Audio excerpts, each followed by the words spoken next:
ورفعه الله إليه وكان الله عزيزا حكيما وإن من أهل الكتاب إلا ليؤمنن به قبل موته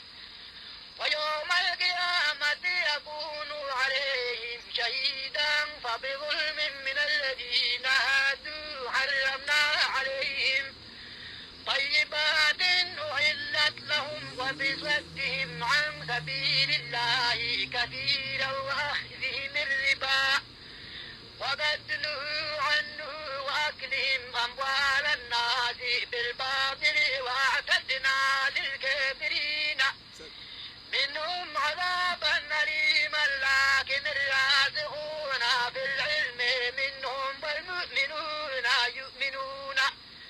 بما أنزل إليك وما أنزل من قبلك والمقيمين.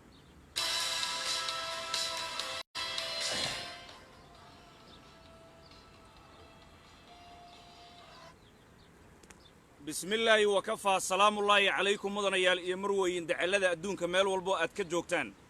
ku soo dhawaada warbaahintiinii ku bahawday Southern Media Cooperation oo mar walba aad ka heshaan wararka xaqiiqada iyo siyaasadaha siraha geeska Afrika ee sarasabaynaya maanta barnaamijkeena waxa uu ku saabsiisan yahay sira badan oo aan qarxin doono ay ugu horeyso arinta madaxweyne Mukhtaar Roobow Cali Abu Mansuur oo in badan jawaab aan naga sugayseen iyo waliba waxaanu idinkaga warrami doonaa ciidamadii Eritrea loo qaaday ee isla markaasna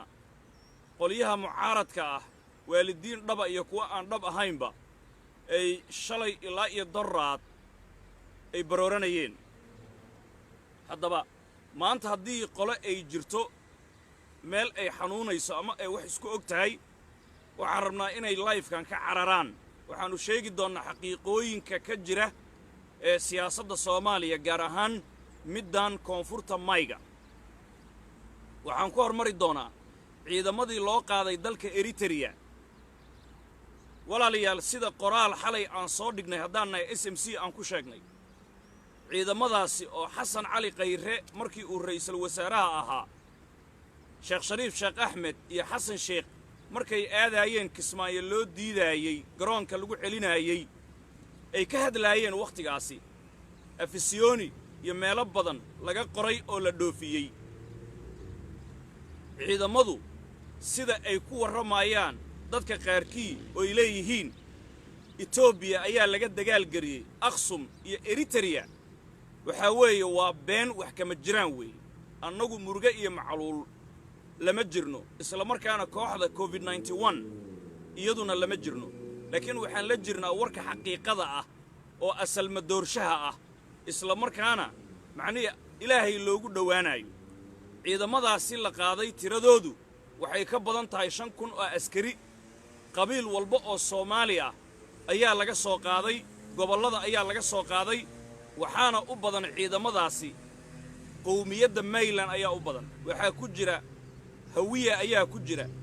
raxaweyn ayaa ku jira daarood ayaa ku jira dir ayaa ku jirta waxa kale oo ku jira beesha shanaad laakiin percentage-ka ciidamadaasi waxa weeye waa dadka afka mayga ku hadla haddaba ciidamada haddii la qaaday maxay soo barteen ciidamada waxaa la siiyay tababar ka duwan tababaradii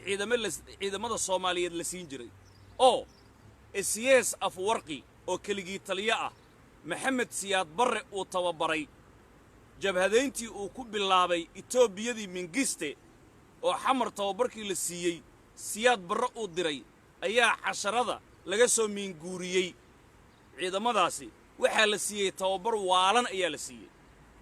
waxaana lagu xareeyay 4 xarumood ayay ku xareysan yihiin oo ku yaala Eritrea 4 xarumood ay ku xareysan yihiin 3 kamid ah ciidamadaasi kuwa ciidannimada caadiga loo tababarayo ayaa lagu tababaraa xerada afraadna ciidamada macnaheedu lala rabo saraakiil inay noqdaan ama dishibliinkoodu aad u wanaagsan yahay ayaa tababarka lagu siiyaa ciidamada isuma yimaadaan qolo walba xeradeeday ku jirtaa horta Soomaalidu waxaan rabnaa inay ogaato iyo waalidiinta ina daawanaya in wiilasha Soomaaliyeed ee mayga ee maxaaga isugu jira tiradoodu ay ka badan tahay 5,000 ilaa iyo 9,000 ay gaarayso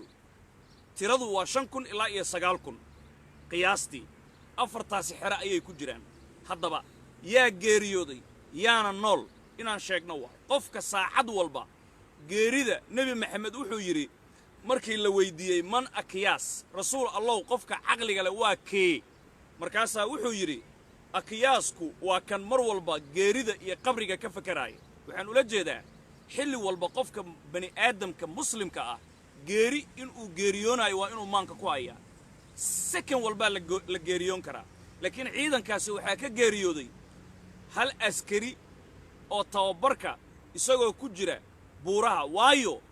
Eritrea ma haystaan qalabka sida wadamadan Turkiga ama horumaray macnii marka buuraha la fuulaayo oo kale lagu fuulo tababarka lagu siiyo ma haystaan iyagu waxa weeye jabhad bay ahaayeen dawlad bay noqdeen macnii askariga buurta macnii bilaa qalab baa leeyahay fuul waa la jajabinaya marka hal askari waa uu geeriyooday tababarka buurahaasi ayuu ku geeriyooday ilaahay ha u naxariisto inta kala soo hadhay marka inta kale ee soo hadhay waxay joogaan afartii xiriyo aan hadda idin sheegnay waay ciidamadaasi loo keeni waayay dalkoodii hooyo loogu soo celin waayay haddii tababarka ay dhamaysteen waa su'aal furan sababtana waan kuu sheegayaa ciidamada intaan mudaharaadka dhicin 19 February iyo 8 February ka hor in la soo dejiyo qorshaha sidaasuu ahaa oo kooxda muruga iyo macaluul sidaas bay doonayeen laakiin sababta loo soo dejin waayay ummadda Soomaaliyeed qoliyahan muruga iyo macaluulna uma sheegin qoliyaha mucaaradkana kama run sheegayaan laakiin annaga SMC ay idin sheegayna sababta waxa weeye qaramada midoobay oo ugu horeeya ergeygeeda gaarka ah James Swan oo ugu horeeyo qaramada midoobay ayaa diiday in ciidankaasi laga soo qaado dalka Eritrea dalkooda hooyo lagu soo celiyo ujeedadaasi ama sababtaasoo ah in keligii taliye Maxamed Cabdilaahi Farmaajo iyo muruga iyo macaluul looga cabsaday in ciidankaasi tababarka waalan la siiyay oo gobolada oo dhan laga soo qaaday qabiil walba ku jira in gumaad iyo gabood fallo ku takrifal awoodeed in ay ku geystaan baqdin laga qaaday ayaa ciidamadaasi way og yihiin Farmaajo ma beenin karo khayr ee rooble ma beenin karo way og yihiin mursal wuu og yahay qolada muruga iyo macaluul way og yihiin waxa lagu yiri ciidankaasi ma soo celin kartaan dalka ma keeni karaysaan waana sababta keentay in ciidamadu dib ay u dhacaan in ay xamar keenaan ama dalkii keenaan waana sababta kaloo keentay in ay ku dhiiran waayaan kooxda muruga iyo macaluul inay ummadda soo hor istaagaan ay ku dhahaan annagu ciidamadii dalka waan ku soo celin la'nahay UN-ka noo diidayna ma kari karaan fiiriya laakiin way soo istaagayaan sidii hadda shalay wasiirka arrimaha dibadda warfaafinta Dubbe shir jaraa'id uu qabtay muxuu yiri ma wuxuu sheegay ciidamada waqtigaas mandate muu qabtay imaanayaan maya wuxuu sheegay in ciidamadu ay nabad qabaan ay imaan doonaan laakiin ay imaan doonaan waa goormee ma cadaynin ma jiro wasiir ama mas'uul ka tirsan dawladda federaalka ummadda intuu soo hor istaago ku dhihi karaaya maanta labada qowmiyadood ee mayga iyo maxaaga waqtigaas ayaanu caruurtiina idin keenaynaa ma dhihi karaan sababta waxa weeye UN-ka ayaa si hoos ula hadlay waana loo diiday waxa lagu yiri ciidankaasi dalka ma soo gali karaan waa inay bartooda joogaan UN-ka ku amray yaa biila dawladda international community Soomaaliya maanta isku filnaanshaday gaari lahayd dalkeena hooyaan ku dalxiisi lahayn dalka barwaaqada laakiin annaga isu diidnay annaga is ogolaan weynay marka isku soo wada duub ciidankii marka mar haddii ay soo celin waayeen qoliyaha muruga iyo macaluul kuna dhiiran waayeen waalidiinta inay ku dhahaan ciladaasaan haysata qoliyii mucaaradka marka maxay sameeyeen qoliyii mucaaradka ciidamadii ayay juqjuqeeyeen 19 February 8 February ilaa hadda ciidamada macnii si dadban bay isku dayaayeen inay ula xiriiraan ciidamadu waa kuwa dhub ku jira telefishinna looma ogola oo ma arkayse macnihii waad ogtihiin haddee qof tababar ku jira oo weliba dal Eritrea oo qam ah maxay marka ku dhahaan waxay ku dhahayaan xamar way gubatay waa lagu kala qaxay fiiriya caruurtii xagga ku maqnayd kuwa mucaaradka wadooyin indirect intay u raadiyaan bay macnihii waxay ku dhahayaan waa lagu kala tegay xamar wax ku nool male dawlad meeshan kama jirto waa la kala cararay fiiriya waa la kala cararay adinku maxaa meeshaas u joogtaan ha mar haddii la kala qaxay walaalihiin eelkiin intee ma ku ogtiin alla hore marka ujeeddada ay ka leeyihiin waa maxay inay ciidamadu walbahaar ku abuuraan isla markaana xeryaha ay ka soo cararaan ay soo baxsadaan ujeeddadooda sidaasay ahayd runtii wax way ku guulaysteen laakiin macnihii meeshaasna waa qab waa xuduudo adag waa meel dhib badan alla hore marka muruge iyo macluul kooxda villa Soomaaliya haddii caruurtii waalidkiina aysan u sheegi karin xilliga ay imaanayaan qoliyaha mucaaradkana propaganda been ah ittikreebay ku dhammaadeen macnihii ay u sheegayaan waalidkii wuu warwaraya kuwa aan waalid ahayna lacagay soo siiyeen sida baraha bulshada ah ka aragteen oo macnihii intana waan u ciyaaraynaa alyoom qofkiina siiya dhahay oo is-oysiinaya nooc walba macnihii u shaqaysanayana way jiraan wixii oo dhanaa iskaashaday marka dawladdu maxay samaysay marka dawladdii waxay samaysay haddii ciidamadii lagu soo celin kari waayey waalidiintiina ay ku dheggan yihiin mucaaradkiina ay faa'iidaysanayaan dawladdii ciidankii waxay u sheegtay si loo yareeyo tiradooda ay UN-ka u sheegaan waa adda tiradii badnayd ood ka cabsanayseen meesha ma joogaan 2,000 ama 3,000 aan noo soo hartay kuwa noo oggolaada si ay u dhahaan ciidankii waa la fayliyey waxa ay ku yiraahdeen qof walba waa xor yaa dhahay villa Soomaaliya yay ku dhahayaan ciidanka jooga Eritrea xeryaha ku jira qof walba waa xor qofkii raba yaa wuu bixi karaa meeshuu rabuu aadi karaa reeroodu aadi karaa familkoodu aadi karaa qofkaan rabinna wuu joogi karaa laakiin qofaan anagu haysanno malahan horta macnihii villa Soomaaliya caruurta saasay ku dhahday mar haddii sidaa ay timaaday kuwa way jiraan isku day inay soo baxsadaan kuwa way jiraan macnihii mar haddii villa Soomaaliya qorshe ay ku soo celin kartana aanay jirin UN-kii monitoring uu ku samaynayo yaa macnihii culaysna uu haysto ciidankii tababarkoodu dhammaystay ilaa 9,000 5,000 ilaa 9,000 baahi ay u qabaan aysan dalkiina keeni karin marka waxay dhaheen dooq baad leediin qof walba oo iska meeshuu rabo aadi karaa ciidamadii marka majoritigooda oo weliba u badan Mayland waxay dhaheen annagu waa iska nasiibsanaynaa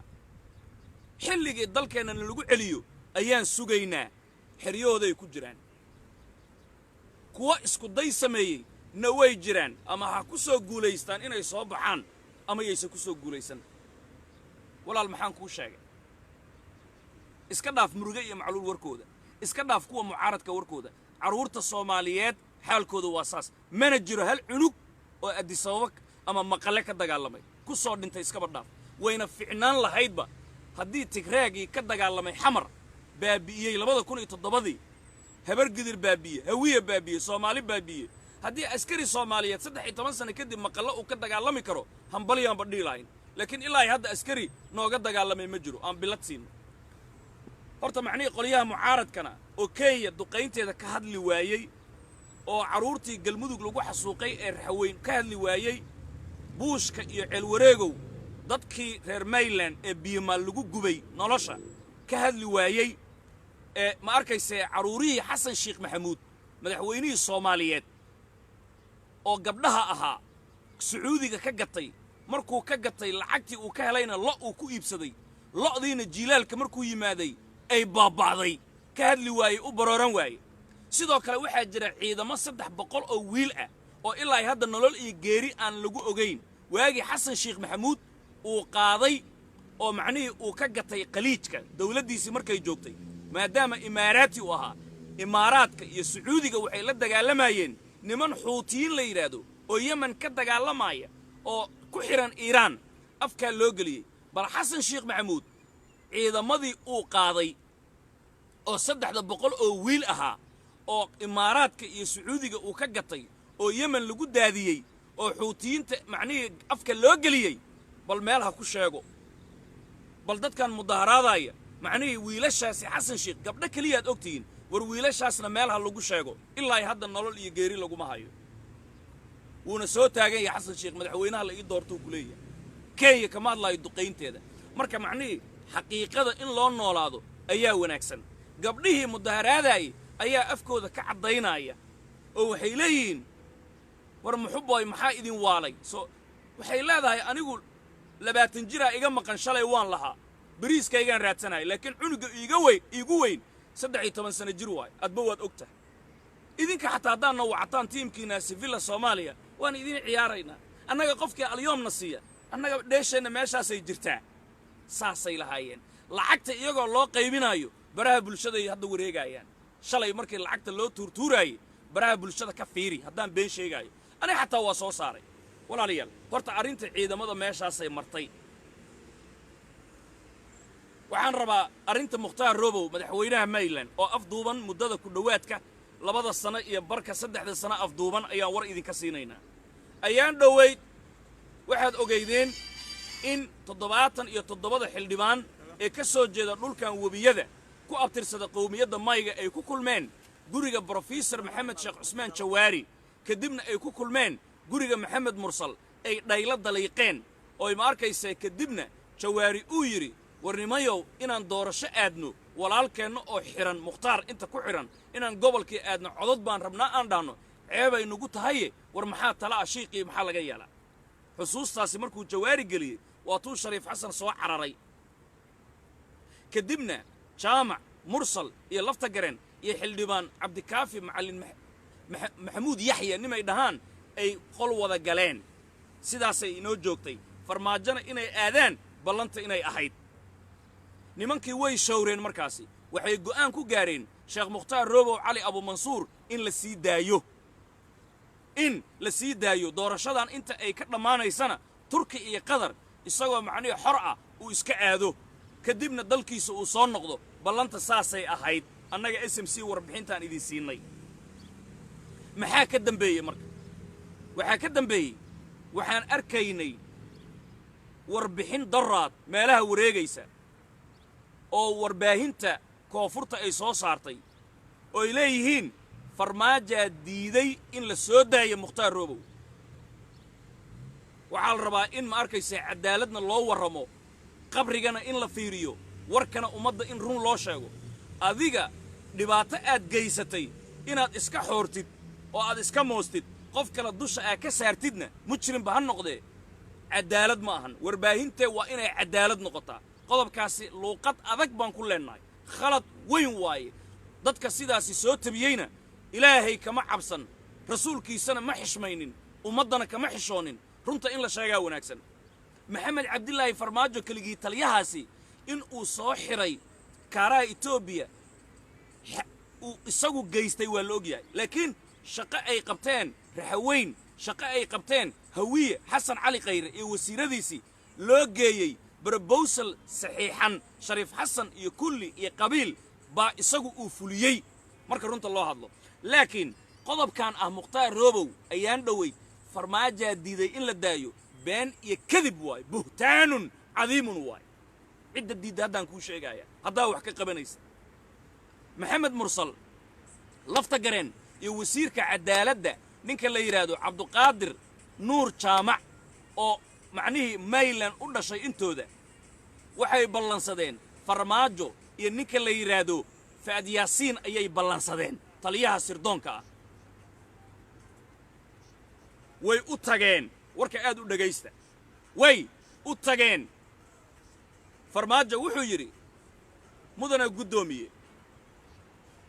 master lafta gareen go'aan baan idinka sugaynay ee ah macnihii inaad nagala wareegaysaan walaalkiina Mukhtaar Robow Cali Abu Mansuur sidaasuu ku yiri farmaajo maxay ku jawaabeen raggii isku raacay in Mukhtaar la soo daayo waa lafta gareen iyo mursale maxay ku jawaabeen farmaajo iyo Faad Yaasiin hortii maxay ku jawaabeen dhagayso waxay ku yiraahdeen intay forforsadeen ayaa waxay ku yiraahdeen mudana madaxweyne hawl yaraa noo laaban annagaa dib haddana u soo tashanayna inta noo dhiman baan soo dhammaystiraynaa annagaa idinku soo warcelinaynee na suga yaa isaag fadhiya farmaajo iyo faad yaasiin yaa la dhahaa mukhtaar roobow wuxuu u xiran yahay faad yaasiin iyo farmaajo soo lama sheego markaasaa markay sidaasi dhaheen mursal iyo lafta gareen kuwa meelaha u kala helinaya idinka idin taalla laakiin annaga runtaan idiin sheegaynaa faad yaasiinaa soo booday si kaftan leh ya wuxuu u yidhi mudana guddoomiye siiba mursal mudana guddoomiye macnaheed hadda kadib aan go'aan ka soo gaaraynaa shiiqan sii dayntiisii ka soo gaari maysaane maanta iyo berri toona macnaheed maa runta ka hadashaan buu yidhi maad hee runta ka hadashaan annaga go'aanaa idinka sugaynay ayaan dhowayd waa shirteen xildhibaanadii digil mirifle mayland arrinta mukhtaar roobow waa soo gorfaynaynaa baana dhahdeen go'aan baan keenaynaa baana dhahdeen go'aankiiaan maanta u fadhinay laakiin haddii iyo kow haddana waxbaa noo laaban de ma arkayse laabnaantaan dhammaan mayse maa naga daysaan faad yaasiin baa sidaa yidhi kitaab ma tiraayo xadiis ma tiraayo marka macnihii sow kama hor imaanayso farmaajaa diiday in la daayo mukhtaar roobow in baraha bulshada la soo dhigo sow kama hor imaanayso haddii walaalihiisa ay diideen hadalka uu cagsi yahay sidaa markay tahay lafta gareen iyo maxamed mursal iyo jaamac way idaawanayaan way ka soo dhaqaaqeen farmaajo iyo faad yaasiin way ka soo dhaqaaqeen lafta gareen turkiga uu soo aaday sidaan horudhac idinkugu sheegnay markuu lafta gareen turkiga uu soo aaday maxamed mursal isaguna maalin buu ka dambeeyey iyo wax la mid ah isagana turkigu soo aaday hadda turkiga ayay ku raaxaysanayaan yaa nugu beenin kara maa runta u noolaataan raxaweyn meeshaan raxaweyn dhibaato aysan dhigin wallaahi bilaahi hadday shabaab tahay hadday dawlad tahay hadday maamul tahay raxaweyn dhulkeeda iyadaa dhiibaysa iyadaa walaalkeeda diidan in la soo daayo iyaga ayaa iscirib tiraayo isu diidan hawii daaroodna way arkeen way ka faa'iidaysanayeen fursad furan yaa diidaya qof walba ka faa'iidaysanaya ninkii la dhahayay safiirkii qadar ayaa yimaaday lafta gareen iyo mursal oo soo aaday turkiga safiirkii qadar markuu yimaaday wafdigii qadarna way ka daba yimaadeen waa wafdigii aad aragteen rooble macnihii la sawirnaa hadda xamar ay joogaan just now haddaad ogtihiin haddii kale safiirkii qadar wuxuu ku dhuftay rooble farmaajo iyo faad yaasiin uu ku dhuftay wuxuu yidhi aaway mukhtaar roobow arrintiisii waxay yidhahdeen mukhtaar roobow arrintiisii ma arkayse macnihii waan dhiraandhirinaynaa weli waa wadnaa dadkii ma arkayse uu ka dhashay baa macnihii aan war ka sugaynaa sheekadaasi ma shaqaynaysuu yidhi safiirka qadar farmaajo soo dhalaal faad yaasiin soo dhalaal ninka la yidhaahdo ma arkayse macnihii lafta gareen waxaan dhihi lahaa rooble soo dhalaala arrintaasi oo bisil oo wadajir ogol ah mukhtaar roobow soo sii dayntiisii ayaan idinka rabnaa ninkaasi nin wax diidan ma aan waa nin qawl leh waa nin wanaagsan markaasaa farmaajo wuxuu yidhi diyaar baan u nahay laakiin ma arkayse rag baan sugaynaa farmaajo wuxuu la hadlay iyo tiimkaasi lafta gareen iyo mursal oo ku sugan turkiga waxaa lagu yidhi nimayow waana la haystaa idinkaa la idin xaniban yahay go'aanaan idinka sugaynay daraad waa noo timaadeen waxbaa noo laabanaa dhahdeen haddana ma arkayse macnihii weli waa maqantihiin waana lagu dhegayay maxaa xala markaasaa waxay dhaheen annagaa imaanayna go'aan midaysan ayaan idin keenaynaa sidaasaa lagu kala maqan yahay farmaajo iyo faad yaasiin iyo rooblana waxay u sheegeen nimankii carabtaa qadar oo wufuuddooda hadda xamar joogta iyo safiirka ilaa iyo guddoomiyaha baarlamanka iyo ay imaadaan lafta gareen naga warsuga sidaasaa lagu kala joogaa wafdigiina xamar uu ku degan yahay war ma waxbaan kuu qariyey yes or no intaas iigu dar haa iyo maya idheh annaga waxba ma qarinayno ilaahay casiiskaan raalli garaynaynaa dulmigaan ka hadlaynaa intaan kari karno ummaddana innagoon dhan la safnayn bannaankaasaan soo dhigaynaa walaalayaal ninkii la dhahayay xasan eelay oo ka mid ah dadkii mukhtaar roobow shirqoolay wuu caddaystay isagana soto iskaalo hoosaa loo soo daadegaya inta mukhtaar roobow dhibaataysay horta wax noolaa iska yar inta noolna nolol xun bay ku nool yihiin wahan iyo naxdin ayay ku nool yihiin qaarkana wayba dhinteen baabuur hallaay waa tii uu lugta ka go'ay fallaar waa tii uu qarax ku dhintay aracas qaraxa la kacay oo macnihii uu dhaawacan yahay indhihiisa waad aragteen naxariis tii bishaa ku dhacdaa la sheegaa kansarna waa la sheegaa lafta gareen dhiiggiisaa isbeddelay mar walba turkiya lagu daweeyaa maxamed mursal macnihii ma fayooba waxaa intaas sii dheer shariif xasan sheekh aadan sidii moos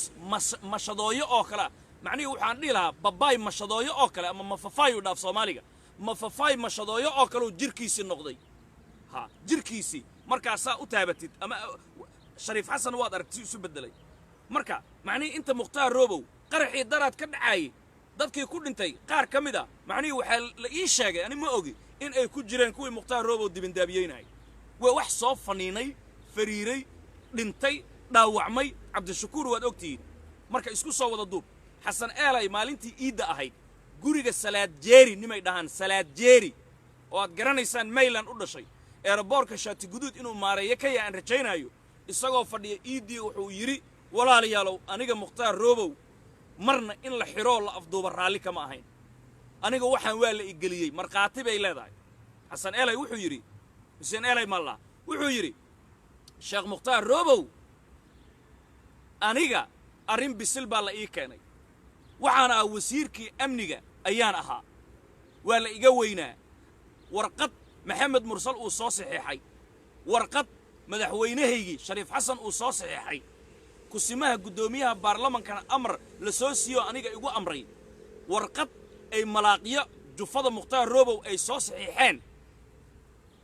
oo uu ugu horreeyo markaasi ninka dulaalka cali marguus beesha oo dhan ay soo saxiixday ayaa aniga la ii keenay waxaa laygu yidhi adiga wasiirka amniga ma tahay haa warqaddan qaad korneelka etoobiyaanka jooga keliya u gee waa warqaddii lagu xiraayey waaye kama dambaysta ahayd xamar ka soo dhammaatay baydhabo looga shaqeeyey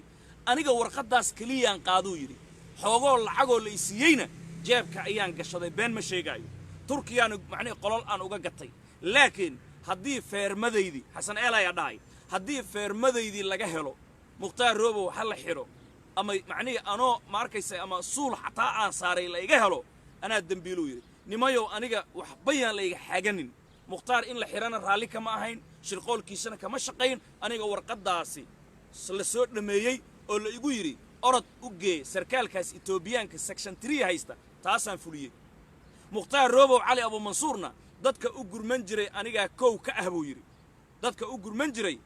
anigaa kow ka ah 20 jirow iyo aaggaasi markii ma arkaysa mukhtaar lagu goobtay shabaab ay hareereeyeen anaa hubka u geyn jiray anaa beeke amyada u geyn jiray oo mukhtaar roobow nafsadiisii waad weydiin kartaan markhaati buu ii noqonaya war mukhtaar aniga afduubkiisii shaqo kuma leh mukhtaar jufadiisii iyo ma arkaysa madaxweynihii meeshaan joogay shariif xasan iyo guddoomiyihii baarlamanka oo mayga wakiil uga ah dawladda iyo ma arkaysa macnihii ugaasyo warqaddaasi iyagaa saxeexay anigana waa geebaa la igu dhahay horta xasan eelay saasuu u hadlay marka dhibaatada mukhtaar roobow cali abuumansuur maskiinkaasi daacadda inta u geysatay soto iskaalo hoosaa loo soo daadegaya maxamed mursal oo kale hadda guddoomiyaha baarlamanka federaalka soomaaliyeed waxaad ogtihiin in lagu dheggan yahay mar aan dheerayn haddii hadda ilaahay aanay afqaban magaalada baydhabo ceeb badan inay ka soo socoto annagaa idiin sheegayn ha ma ka naxayno ninka walaalkiisi gatay ku fadhiya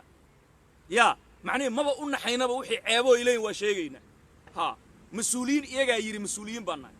waan sheegaynaa waa daba dhiganaynaa maxamed mursalkaasi maanta khamiiska wata digil iyo mirifland matalaa dhahaya darajooyinka laga sugaayo dallacaadaha laga sugaayo yaa hal askari oo raxweyna uu dallacsiiye ma haysaa hawii daarood maalin kastaasay u qaybsadaan ceebta magaalada baydhabo ka soo socotaan kuu sheegaya haddii hadda aan la afqaban oo mursal ku saabsiisan ceebtaasi waxay tahay maxamed mursal oo ah guddoomiyii dhammaa ee baarlamaanka aarareedii ka hor xilliyadii SDM-ta beer dadow ayuu boobay salaada kama tagto quraanka macni uu akhriyaa khamiiskaasuu wataa beerdadow nin hargeysa jira oo hargeysa iska degay oo raxweyna oo maylan u dhashay askartii siyaad barre ka mid ahaan jiray in siyaanitaa hargeysa caruurtiisii ay ku koreen oo iska degay oo waayeel ah beertiisii ayuu ku habsaday waa la yaqaanaa qudaar baa ugu taalla maxamed mursal guddoomiyaheena baarlamanka soomaaliya walaalkay ninkii yaa yimaade hadda ninkii marka maxamed mursal muxuu sameeyey beerta ceeluu ka qotay sidoo kale beeraha carabta meesha la yidhaha beeraha carabta waaye beerta ceeluu ka qotay sidoo kale beerta macnihii qudaar baa uga baxda beerta waxa uu ku duugay hooyadiisii macaanayd allah u naxariistee jannatulfirdowsa allah ka waraabiyo ayuu ku aasay ninkii wuu yimaaday ninkii iska lahaa beerta wuu yimaaday qaraabanimuu raadiyey maxamed mursal wuxuu ka wacay telefoonkiisi wuxuu ku yidhi maxamed mursalow guddoomiyii baarlamanka oo dhan baa tahay anigu macnihii nin muslin soomaali maylan aan ahay nin baydhabo gudaheeda beer looga xoogi karo ama dhul looga xoogi karo maahi isagoo raba inuu dhaho sidaa maxamed mursalkii taleefankii koobaad markuu ogaaday inuu ninkaasi yahay taleefanka ma qabto aniga mursal waxaa la ii sheegay dabeecad ahaan inuu yahay nin kibir badan laakiin kibirka ilaahay baa garbasaarkiisa uu yahay meel kuma geeyo haa macnihii isla weynida ma wanaagsana markaasaa ninkii markii telefoon laga qaban waayey si uu ugu sheego inuu macnihii dhulkiisa isagu leeyahay markii dambe jufada maxamed mursal buu soo ururiyey waa saacadihii ugu dambeeya ma ahan wax fog maahan saacadihii ugu dambeeyey oo dhan macnihii wixii jufo ahaayoo dhan uu soo ururiyey wuxuu yidhi nimayow dhegaysta aniga war kale ima gala ninkan telefoon uu iga qaban waayey walaaltinimo inaan ula hadlaan rabay hadda ma fahmaysaa nin baydhaba gudaheeda beertiisa macnihii nin raxweyna uu ku haysan kara ma ahi waa la is yaqaanaa waxaad yeelaysaan laba mid jufadiisa ma tihiin beertii waa idinka siinay iyo idinkama siinin besaan u baahana waa idinka siin haddaad dhahdaan lafaha hooyadiisa ha iga soo saaro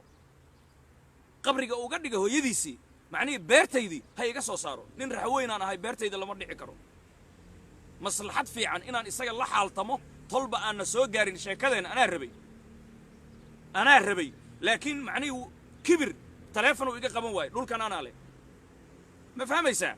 lafaha hooyadiisa iga soo saaro haddii kale soomaan social mediaan soo fadhiisanaya digniinaan dhiibaa raxweyn sabarloogii wixii o dhan aan soo bandhiga markaas kadibna dad baan ka dhashay xoogaan kaga qaadanaya xooggii uu ku qaatay baan ku qaadanaya markaasaa jufadii maxamed mursal waxay dhaheen ninkii allahaa alle ma yahay afkaaga qabso dhubdhe annaga nugu sin annagaa war ka keenayna ilaa iyo turkiga uu ka imaanayo xamar uu imaanaa qasab waaye nugu sin sheekada hadda meeshaasay maraysaa kolley haddaan la xallinin facebookga waad ka arki doontaan annaga s m c waa idiin sii sheegnay facebookga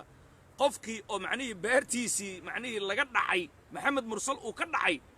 isagoo haddii la xallin waayo waayo facebookga isagoo soo fadhiya waad arki doontaan haddii hoos loo xalliyana waxaa weeye ilaan qabiilkii oo dhan baa galaye macnihii markaasi ma arki doontaan qofkaasi horta maxamed mursalka guddoomiyaheena baarlamanka oo dallacaadaha laga sugaayo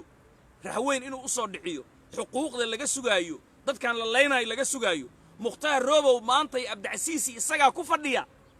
siiba ninka beer jilcisan oo la beer jilcisan karo waa abdicasiis waayaba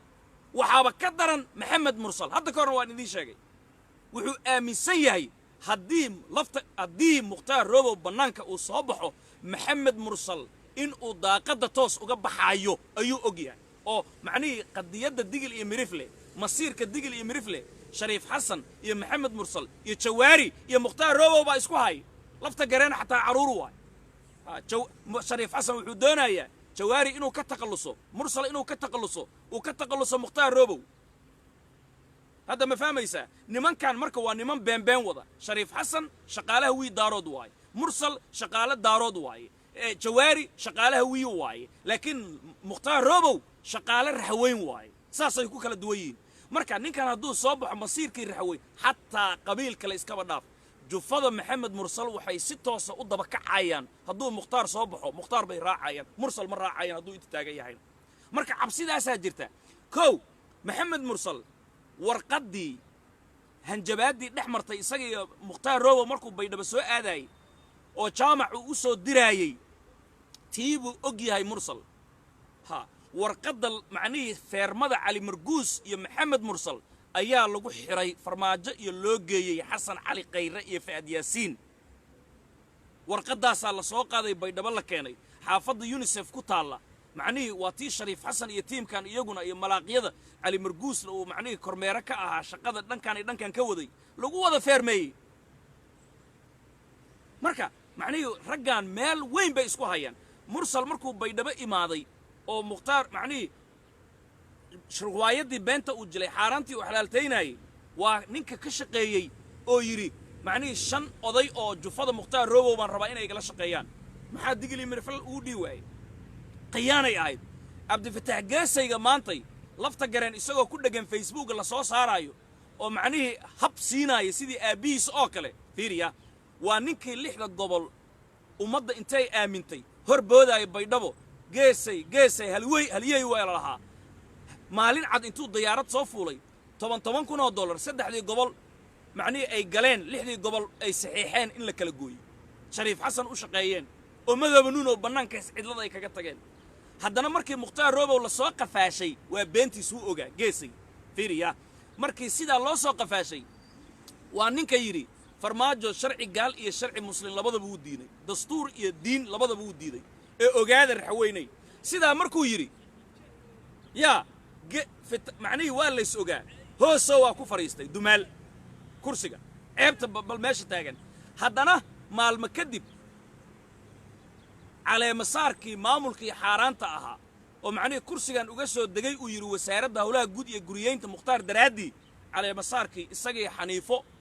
iyagoo okiyaalka kan khaa'inimada wata way soo fadhiyeen mursal agtiis marka macnihii haddana maantay ilaahu kursigayga lafta gareenow kursigayga keliya mukhtaar ha iska xirnaado horta sheekadoodu waa sidaa adiku ma yaqaanaan ilaahay ma yaqaanaan diin ma yaqaanaan kuraastooda yaqaanaan marka macnihii horta mursal ka wax laga sugaayay iyo lafta gareenka iyo geesayga aad aragteen iyo wixii la halmaalo waa kuwaas raxweynaan runta u sheegaya waxaan u gudbaayaa ciidamada walaalayaal raxweyn labada dhinac way ku go'day ciidankii daraa daynuunay macnihii dagaalka ku galay shabaabka soo weeraray waxaa hoggaaminayey nin cusmaan la yidhaahdo oo maxaa u dhashay may aan ahayn dagaalka galuu yidhi xabadda markay bilaabatana wuu ka cararay isaga kuma dhiman imisa raxweyn oo shabaabaa ku dhimatay ma taqaanaa 13 wiil oo shabaaba ayaa ku geeriyootay oo wada raxweyna cid kale kuma dhiman dhanka dawladdana waxaa ku geeriyooday fiiriya waxaa ku dhintay 7 raxweyna oo ciidamada dawladda ah ninkan lagu magacaabo shiine macallin nuurow sababta hadda magaalada muqdisho uu yimaaday guddoomiyaha gobolka bakool oo macnihii cabduqaadir nuur jaamac oo wasiirka cadaaladda uu la sawiran yahay dacwad wuxuu ka yahay taliyaha ciidamada qaybta 6aad genaraal maxamed sheekh cabdullaahi ciiro ayuu dacwad ka yahay ha ciiro waxaa weeye shaki fara badan baa jira oo laga qabaa shakiga laga qabaa waxay tahay horta waa sarkaalkii ugu horreeyey raxweyn u dhashay oo markii la magacaabay gobolkiisii habar gidir oo gelbinaysa kuwa shabeellada hoose haysta macnihii baydhabo ay geeyeen waaye aadan laba afle iyo xasan jaamici iyo tiimkaasi iyagoo gelbinaya sarkaalka keliya bal qiyaas adoo sarkaal raxweyn ah baydhabo ama bakool lagu geynaayo waxaa ku gelbinaya lagulahaa habar gidir waxaa ku gelbinaya hawiye ma aragteen sarkaal macnihii raxweyna galguduud loo magacaabayo oo macnihii sarkaal habar gidira oo galguduud loo magacaabayo oo raxweyn ay galbinaysa ma aragteen geynaysa dhuusamareeb sababta ma taqaanaa maxamed sheekh cabdullaahi ciidamadii aarareeda saraakiishuu ka mid ahaan jiray guutadii ugu cuslayd aarare ee ceeldoon ka dagaalami jirtay ninka haystay buu ahaa afaraale iyo cabdullaahi balaag nimay dhahaan oo jawaasiista aarare ku dhex jirtay ahayd oo habargidir u shaqaynaysa salbalaar intay $100,000 caydiid ka soo qaateen yaa ayaa duuray ay ka soo furfureen isla markaana ciidamadii guutadii jugta cuslayd ee arare maxamed sheekh cabdullaahi duuray hadda waxaa loo yaqaan ciiro xilligaas duuray baa loo yaqaanaa biyaha ayuu u sumeeyey ciidamadii guutadaasna meeshay ku burburtay shakigaasi jiritaankiisii waxaa daliil u ah ciidamadan intii uu qabtay maxamed sheekh cabdullaahi ciiro 143 wiil oo raxweyna ayaa ku geeriyootay qaybta 60aad ka geeriyootay ma taagtiig la'aanba ma qoliyii shalay keensaday buu la shaqaynayaa waa tii daraad baraawe mar kale ma arkaysa macnihii uu kula kulmay habargidirta saraakiishooda oo uu yidhi macnihii heshiis iyo afgarad baa ka dhacay maalintii magaalada baydhabo uu ka soo degay maalintii xigtay ciidamada wuu dhaqaajiyey taktiig baa loo baahan yahay haa baabuurta macnihii wuxuu yidhi waxba yaan laga degina hala galo ciidamadii ugu horreeyey 4 askari baa lugaha ka go'ay haa ciidankii way dhammaanayaan ururkii taliska ee macnihii qaybta 60aad 2 iyo 4 ka nool way baabaceen qiyaas generaal tima cadde markuu joogay qaybta 60aad yaa generaal tima cadde markuu joogay 2 askari baa dhimatay 11 bilooduu joogay 2 askari oo raxweyna ka dhimatay 3 kaliya dhaawacantay shalaa loo fariistay inta askar ciirow markuu yimaaday sanad iyo googo ilaa hadda geeriyootay iyo inta dhaawacantay shalay waa la xisaabay ciiro intuu yimaaday 143 askari oo raxweyna ayaa geeriyootay taktiig xumo miyaa mahawiyu la shaqaynaya ciidankan burburima guuta hadda waa la yaaban yahay agoon waaye wixii oo dhan 78 qofoodna way dhaawacmeen askartii baaba'de ururkii macnihii taliska qaybta 60aad waxba kama noola taliyaha howlgelinta taliska qaybta 60aad waa nin la dhashay generaal ibraahim yarow janankii dhiigga lahaa ee xaniyaha mayland u dhashay daraad markii la soo dirayay ciidamada taladaydu waxay tahay ciidankan ha gelinin haa gurmadka qaab kalea loo gelayaa buu yidhi haa way baaba'ayaan haddii kale ma jirtuu yidhi maalintuu soo degay maalinta ku xigta waa kaa ciidankii afkuu u geliyey way baaba'een waa yahay ciidamada qaybta 60aad dhibaatada qabsatay bal fiiri askariga $230 uu leeyahay iidaan buu leeyahay garaan buu leeyahay $200 oo qalayl bay qaataan ciidamada qaybta 60aad yaa cuna lacagta waan kuu sheegaya $200 oo qalayla $30 mushaarkii askariga raxweyn ee qaybta 60aad waa laga gooyey askariga jooga shabeellada hoose iyo muqdisho iyo gobollada kale 230 uu qaataa iidaankiisuu qaataa gunnadiisuu qaataa garaamkiisuu qaataa bal weydiiya ciidanka qaybta 60aad garaam ma loo kariyaa garaam cunto garaamkana yaa keena ingiriiskaa keena isbuuc walba diyaaradaha soo dega 4 diyaaradood 3 diyaaradood oo garaamkii loogu talagalay ciidamada qaybta 60aad oo raxweyn iyadaa iscirib tiraysa fiiriya ciidanka garaam looma kariyo raashiin gunno ah ay qaataan lama siiyo iidaan lama siiyo 230kii dawladda ay u soo qortay askarigana 30 baa laga goostay 200 oo qalaylu qaataa irsaaqad walaa cunto walaa garaam walaa wixii yaa qaata waxaa qaata niman saraakiil oo u heshiiyey kow nin la yidhaahdo generaal cabbaas oo ah taliya ku-xigeenka ciidamada xoogga ka tirsanaan jiray SDMT saraakiishii dadkii aan islayn dhiigay leeyihiin iyo taliyaha qaybta 60aad generaal ciiro ayaa ku shiraakoobay odawaa iyo ciiro oo dagaalsan odawaa waa nin ciise rati ah abgaal ah oo macnihii hawiye ah isaga iyo ciiro iyagoo isdagaalsan waxaa afkiisii laga hayaa cabbaas iyo ciiro raxweyn maba u dhalanba dallacaadaha dadka ka hor jooga inkastoo hawii daarood ay yihiin hoos markaa u soo degtid oo macnihii mursal oo seexday markaa ka timaadid saraakiil ahaan marka loo fiiriyo dallacaadaha raxweyn dadka diidan number 1 iyaga waay dallacaadihii daraad la soo gudbiyey qaybta 60aad laga soo qoray in la dallacsiiyo oo generaal cabbaas taliya ku-xigeenka loo gudbiyey isagaa ku fariistay askari la dalacsiiyey oo raxweyna ma jiro waatan odawaa uu leeyahay markuu arkay ciidamadii baydhabo joogay qaybta 6aad iidaankii in Cabbaas iyo macnihii ay cunayaan ninka la yiraahdo ciiro iyo saraakiil la mid ah labadii 130 askariga xaqa u lahaa $30 laga sii goosanayo raashinkii ingiriiska uu keenay aan afka loo saaraynin wuxuu yiri kuwan digil iyo miriflamaba u dhalanba waana tan keentay Cabbaas maanta inuu degan yahay uu ka soo guuray wasaaradda gaashaandhigga gurigii Maxamed Nuur Galaal generaalkii Cayr ee Habargidir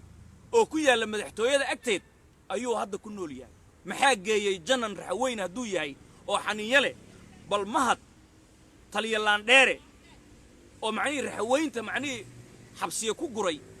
13 December la og yahay yaa Habargidir iyo Abgaal iyo Murusade hawiye guri muu ka degan yahay ani marka aan leeyahay walaalka xataa hadduu ku dilaayo haddana cadowgiisa inuu iska celin karaa roon markaan leeyahay waa laakiin mid adiga lee ku dilaaya cadowgana u nugul kaasaa u dhib badan war fiiri sarkaal raxweyna oo janana Abbaasiraaji oo laga dilay Mukhtaar Roobo oo laga xiray Kabtan Cabdalla oo la dilay Cabdalla Deero oo la dilay saraakiishan Shaati Guduud oo la diiday macnihii sababta macnihii ninkan Cabbaas ah guriga Generaal Galaal Habargidir ay leedahay uu degan yahay maxay tahay waa shaqaalaha Habargidir waay runta sheega ha marka macnihii ciidamadii waa sida taliye ciiro taliyihii Timacadde oo Maylan u dhashay oo Qayre markuu Timacadde isu diyaariyay inuu isbaarooyinka shabeellada hoose xamar iyo jidka isku furo uu isu diyaariyay oo warqadda isagoo safar uu yahay uu soo tuuray bedelka Timacadde wuxuu diyaariyay ciidamo la yiraahdo Cali Qaawane ciidamadaasi macawisley bay ahaayeen gobolka Bakool teed meel ila teed oo qiyaastii u jirta macnihii 40 kilomitir hello 40 kilomitir meel u jirta ayaa lagu aasaasay ciidamadaasi waxay darbi u ahaayeen qurac joome ilaa xuduudaha Bakool yaa macnihii shabaab inay ka soo sifeeyaan ay dhaqdhaqaaqaan tiyeeglow ka dagaalamaan meel walba xabadda ay geliyaan bay bilaabeen ciidankaasi hawii daarood kuma faraxsanayn dhaqdhaqaaqaasi Timacadda aasaasay Maxamed Mursalkan Shambeeke anbuu u soo dhiibay markaas Maxamed Mursal oo hadda gudoomiyaha baarlamaanka ah ciidanka jufadiisay u badnaayeen hadda ma fahmaysaa ciidamadii macawisleydii hawiye lacag iyo rasaas iyo bilad sharaf baa la isugu daraayay amaan ilaa hadday nool yihiin shabaaban la dagaalamayna baa kaarka lagu siiyaa laakiin kuwii Bakool macnihii jidadka xirxirnaa furi lahaa yaa baabi'e Timacadda uu dhisay ma taqaanaan ma garanaysaan yaa oge aadan soransoor 3 nin oo wasiirada reedow ah laakiin aabbayaashooda amiiro shabaab ay yihiin sida wasiirka arrimaha gudaha sida wasiirka ku-xigeenka waxbarashada sida ma arkaysa macnihii wasiirka maaliyadda iyo nin la yiraahdo Goobe oo wasiirka tamarta ah NGO le ah oo macnihii NGO-giisi tiyeeglow haddaba ka shaqeeya ha aan la taabanin shabaabna ay haystaan gurigiisa uu ku yaalo Cali Amxaar kontaroolka loo yaqaano guri dabaqa ka dhistay meesha oo afaafka shabaab baydhabo ay ka soo galaan ah la taabanin la waardiyeynin shabaab waxay dad ku dilaayaan Afridoodka ha waxay dad ku dilaayaan beledka magaalada gudaheeda waxay dad ku dilaayaan macnihii xaafadaha Muqdisho meel walba ay ugaarsanayaan laakiin Cali Amxaar wasiirka jiifa oo reedow ka tirsanna lama taabanayo ganacsigiisi NGO-giisi tiyeeglowna lama taabanayo waa ciyaar waay wixiina marka raxweynay fiiri kuwa go'doonka sameeyay ciidamada Cali Qaran nimanka burburiyay yaa loo soo adeegsaday yaa waa saraakiisha hadda kula joogto waay ciiro uu kow ka yahay ha waxa macnihii waa la wada tashaday amiirada caruurtooda wasiirada ah yaa ayaa la soo hadlay waxaa lagu yiri nimankan xudur iyo Bakool bay naga saari rabaan haddii meeshan aan ka dhamaanana nolol nooma ahaanin ha dadkan aan qalqalanayno waa raxweyn dhibaataynaysa waay oo aduma waxaad u malaysaa nimanka xudur fiiri dadkan hadda ma arkaysa xudur u dhawaaqaaya number 2 waan ka ahay laakiin dadka qaarkii way kula yaabayaan marka xudur u dhawaaqaysid laanahu hawi daarood soo baxay iyagu amiir u bayin laakiin waxa dadka bireynaya qasax dheer waxa go'doon ka saaray waxa macni ciidamada firi heer waxay gaareen ciidamadii cali qaran cali qaawana la dhijiray oo shabaab macni ay ka cabsadeen ba shabaabka macni shaqo adag laga hay rasaastiya laga gooyay waa loo gurman waayay shabaabkii way ku duuleen jaanisa la siiyay shabaabkii markaasa taliyahoodii waa la dilay inta la dilay ay shabaabku waxay geeyeen bulafulay iyo meelahaas malaaqii ciidamada macni ku jiray oo la dhahay cali diriyay ma laha oo beeshaasi u dhashay beekay amyadii qaar kamid intuu soo qaato boqol yimaad nimayo xudur yimaad wuxuu yiri meeshaan lagu kala tag walaalaheena dilaaya iyagaana kala eriyay nin walba meeshuu aadi karaa aado saasa loo burburiyay ciidamada maxaa loo burburinayaa waxa loo burburinayaa macni raxweyn ku taagan wa yeysan kuwan wax noqon hadda ma fahmaysaa yeysan dadkan wax noqonin dhulkan hadduu xoroobo macni dad raxweyna oo idinka idin la mid ah xukuumaya meeshaan hadda idinku aad xukuumaysaan bal wasiir aabihiisu amiir yahay ka soo gudub ciidamadii dulmidiid la dhahay oo madaxweyne mukhtaar roobo cali abu mansuur macni waagi baydhabo u imaanayay baydhabo yimaaday oo markii dambe gadooday oo shabaab inay la dagaalamaan buraashadooda qaatay oo tuulooyinka ilaa iyo toos weyn ay dhulkan ka dagaalamayay maxaa lagu sameeyay wasiirka arrimaha gudaha ninka la yiraahdo markay shabaab la dagaalamayaan oo macni shabaabkii ay ku bilaabeen inay bursadaan wasiirka arrimaha gudaha ninka la yiraahdo aabihiisu amiir shabaab ah oo macni reedow ayaa macni hoos u dhigay wariyaha hoy dhaqdhaqaaqyada joojiyo yiri ha idinku shacab baad soo laysaan firiya nimankan markay wax soo dilaan oo shabaabka ay soo dilaan qoryaha way soo qaadayeen ummaday hor keenayeen waa ka shabaabaan dilnay qoryaha meediyay soo dhigayeen abiisa amiira wariyaha hoos kubadda hoos u dhigaalay ciidamadii hadda bal iyagoo dhaqdhaqaaqay tus ha iyagoo dhaqdhaqaaqay waxaan rabaa in ay tustid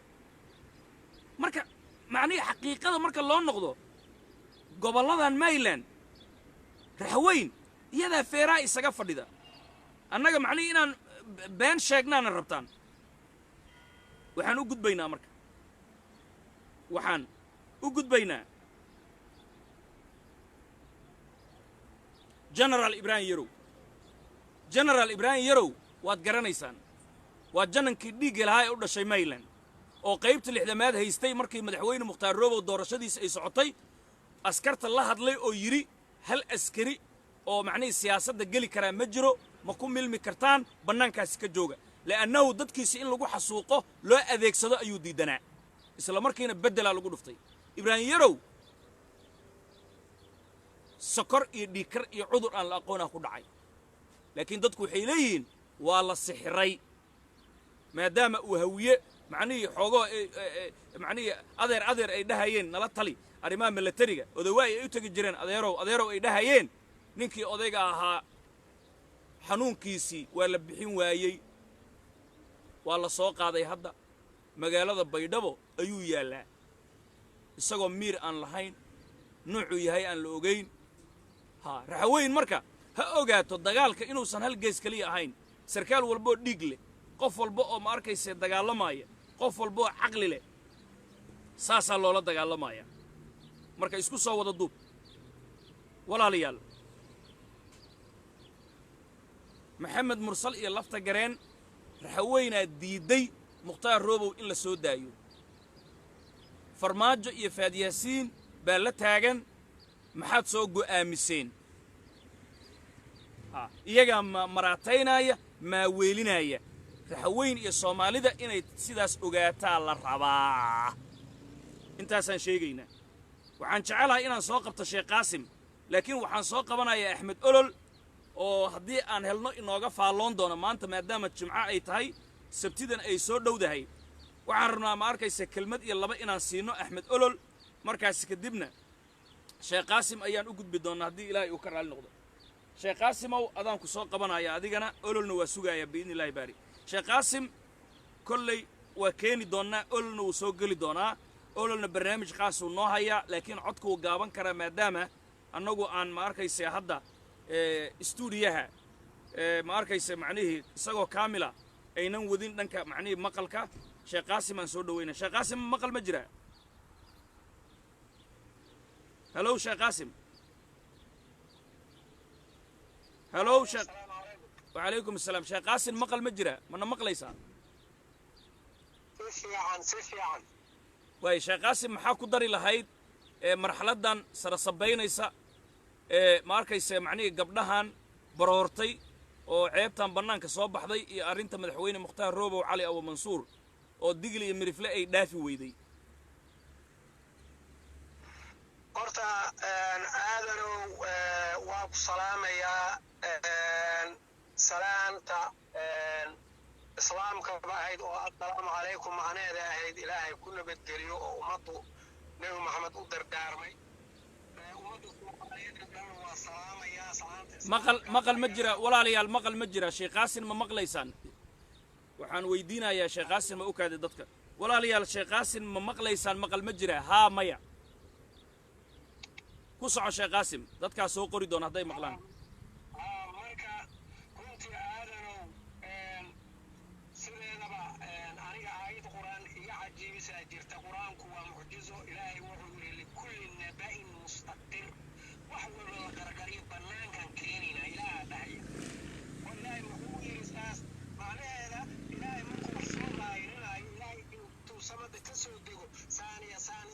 ilaahay wuxuu sameynaa dad sheega waxaas sida nebi yuusuf oo kale markii arrinta halaawday cunug weligiisa hadleen baa laga hadalsiiyey oo uu leeyahay ayadaa damacday naagti boqoradda asaga waxba ma samayn ilaa cunug intaasoo sano meesha iska yaal uu ahaa weligiis hadli jirin sariirta jiifay boqorka yaqaan وكادي بل عدك وجابن يا إلين أوكي شيخ قاسم كسعادة marka runtii aadanow ummad walba ilaahay qof u soo saaraa waxaan moodayaa in ilaahay hadda ku soo saara ummaddan Mainland inaad wax u sheegtid waayo waxyaabo badan baa igu soo dhacaya hadalkaaga markaan maqlo iyo xigmadaha nin sheegeena ahaa baa waxa uu yiri nebinimada waa la qatimay laakiin weli way jirtaa anigu arrintaa waa la yaabay laakiin axaadiista markaan gudaha galnay nebigaaba yiri nebinimadii waa la qatimay ila almubashiraati waxay ka koobneed buu yiri lixdan dhowr juz nebinimada waa la qatimay yiri laakiin hal shay weli lama qatimin in dadka ay helaan in weli dadka wax loo sheego oo wixii ayaga ka maqan ay dadka helaan lama qatimin buu yiri fa inna nubuwata waa la qatimay ila almubashiraat wax sheegidda wax ogeysiinta in ilaahay qof si nebi oo kale loo soo diro oo ummaddan wargeliyo weli lama qatimin nebigaa sheegay fa inna nubuwata waxay ka kooban tahay 62 juz'an 72 qayb waa la qatimay yiri 71 nabinimadii laga helay sida malaa'ig soo degta quraan cusub sharci cusub illa almubashiraat buu yiri laakiin wax sheegidda weli lama qatimin marka waxaaba ka baqayaaba ummadii mubashiraadka la siiyey oo inay wax sheegaan loo soo saaray oo nabiga uu sheegay oo juz'u min an-nubuwwat in wax la sheego runta la sheego waa qayb nabinimada ka mid ah oo nabiyada waxay ahayd arsala al-anbiya dhul fatana bisidqi wa tabliighi wal amana afartaas bay ku sheegeen culimada dhul fatana inay aqli leeyihiin bisidqi run inay sheegaan bisidqi wa tabliighi inay wax gaarsiiyaan iyo والأمانة هذا الكيو آمن حسيدي سيء الشيغان هذا الدين تاي هذا الدين مال تاي الدنيا تاي هذا الكاذب بلوغي سنوحا كجري حديث نبي جريرونا صحيحة والنبي اللي ويدي الكيسو منك عقل بدن كيس مع الكيسو عقل بدن الكيسو بدن بيت سومالي بيت هذا ما يقول بالي هذا عرفت زكي بيدهاد ninka aqliga badan zaki waa la yiraahdaa zaki way ninkan waa nin aad u aqli badan aqli waa aqli ninka aqli waa iska aqli laakiin ninka aqligiisa aqli dhaafay zaki intelligence waa ereyga intelligence loo adeegsada dadka oo aad wax u yaqaan u fahma marka nabigu wuxuu yiri xadiiskaagi al-kaysu man daara nafsu wa amala lima ba'da al-maut ninka oo naftiisa horta ogaada meeshay marayso وهذا الموت وهي دم كفكرة وارون حقيقه العجيز من أمن على نفسي وتمنى على الله الأمانية دبال كان وحوالي ليري من نفسي سيلوبي هدنا إلهي إنو أمان قليل ربا إلهي إنو كربا إنو أمان قليل نفسي سنتو إلوبين من الحلو كوضا كاس وانمك وأغلق حلوة وصومالي ذا ما أنت كل قوض واساس وصومالي هذا وعبو علينا يا جنن وربا وعبو قالوا سمينا بين جنن وربا سيدا هذا يكون لهم من مدعنا صومالي حقيقة وي نين كان ميتك كفكرين آخرة كفكرين قبرك كفكرين وانين من الحلو قصتوضا runtii aadana wax walba run baad ka sheegtay haddaan aan mid inaan ilaaba aan ka baqayo mar walba qalbigay ku jirto mukhtaar row la soo hadal qaado aadanow daraad dhow 35 dowladood afrikaan ah Soomaaliya lagu daray daraad oo ah macnaheeda xuquuqul insaanka inay ku jiraan Soomaalida oo loo xisaabtami karo كور حقوق الإنسان كويس كذا حد تبين لكن هذا تاني الله حسابه واحد دم بقلان الله حسابته ترى على صحيح خديجة المغلاية حبر خديجة نو مدة نمتي ما حبس لهم مجعابي حتى معقول حبس يعني إن خديجة ديري لهم مجعابي أنا حبس حبر خديجة المغلا ميل كجفت أدون كمتي خديجة محمد سياد برمية خديجة ديري مية ما غانا إلا الميل بوكيمت ما عمرك السمين هنا وحصام مرا برلمانك دولة مركز ما على بداية أما إسكري هالنقطة أما جد هالنقطة أما جدك واحد وضع يقرون كهذا العدة برلمان شيخ قاسم لكن أنا الشيخ مختار روبو وعلي أبو منصور مرسل يلفت قرن هادرات وحا ليري وحا الغدري إني إلاليان حقوق بني آدم كدرات لو صدن إيشان دولدود يكون قد صومالي كدب الشيخ مختار سيد دعوة الله غفرين سيد لودين رحوين إيسان أوكيهن هيدين كان على الغب اللعبو حقوق الدولد ما دامك شيء maxay ahayd xuquuqul insaanka Afrika kuwa ilaalinaya daran lagu daray shuruud la'aan lagu daray loola xisaabtamin in la yiraahdo keenaa lagu bilaabo mukhtaar muxuu xiran yahay horta taas waa inay ogaadaan ka fooldignaadaan yaa laga hoos bixinin hadda baash way cusub tahay in nimankaas muqdisho saldhig ku leeyihiin xafiis ay ku leeyihiin ninkaan wixii loo xiraa rabnaa siyaasi u xiran yahay ha nimankaa horta la ogaado taas waayahay maxamed mursal iyo lafta gareen macnii go'aankii laga sugaayay faadyaasiin iyo farmaajo markay weydiiyeen markay la kulmeen waxay ku dhaheen annagaa ka soo tashanayna haddana mar kale turkiya iska soo aadeen hadda wafdigii iyo safiirkii qadar way joogaan marka su'aashaydu waxay tahay macnii mukhtaar roobow soo ma dhihi karno digil iyo mirifla haysta number 2 aadanow Soomaalideeni sharafta lahayd oo akhyaarteed waxay dhihi jireen markay maamaha soo wadaan maamaha akhyaar maaha maana hadalka afka kuma qurxoona maamadan waxay dhahaysaa aadanow waxaan dhuusa u malaynaya xaar iga noqdeen maana ninka inuu dhuusa u malaynaya lagbaa xaar baa soo baxay urka waa kasii dareen horta ninka la yiraahdo hataa lafta gareen kuma dhahayo mursal wuxuu dhuuso malaynaa xaar ku noqdeen sida saaxiibay qofka in la soo qabto kadibna lafta garan ayaga ma filanayn hadaba ku sheegaya mukhtaar soo qabashadiisi rajada ma ahayn in lafta garan la keeno sharif xasan ta rajuu qabay inuu soo noqonayo laakiin maxaa rajo beel keenay lacagtii la bixinayay oo musharaxiinta la siinayay ayaa jeebka lafta garan loogu shubo waxa la ninkaana walaashayda dhashay oo hooyadiisa Mariixana Isiya markaas horta xaar noqdeen wixii dhuuso loo malaynaa horta meeshay ka hoos bixin ogow marka mukhtaar la soo qabtay marka waxaa kala la yiraahdaa mar dhuuso daba ka bati boodbood may tare markii arintaas dhacday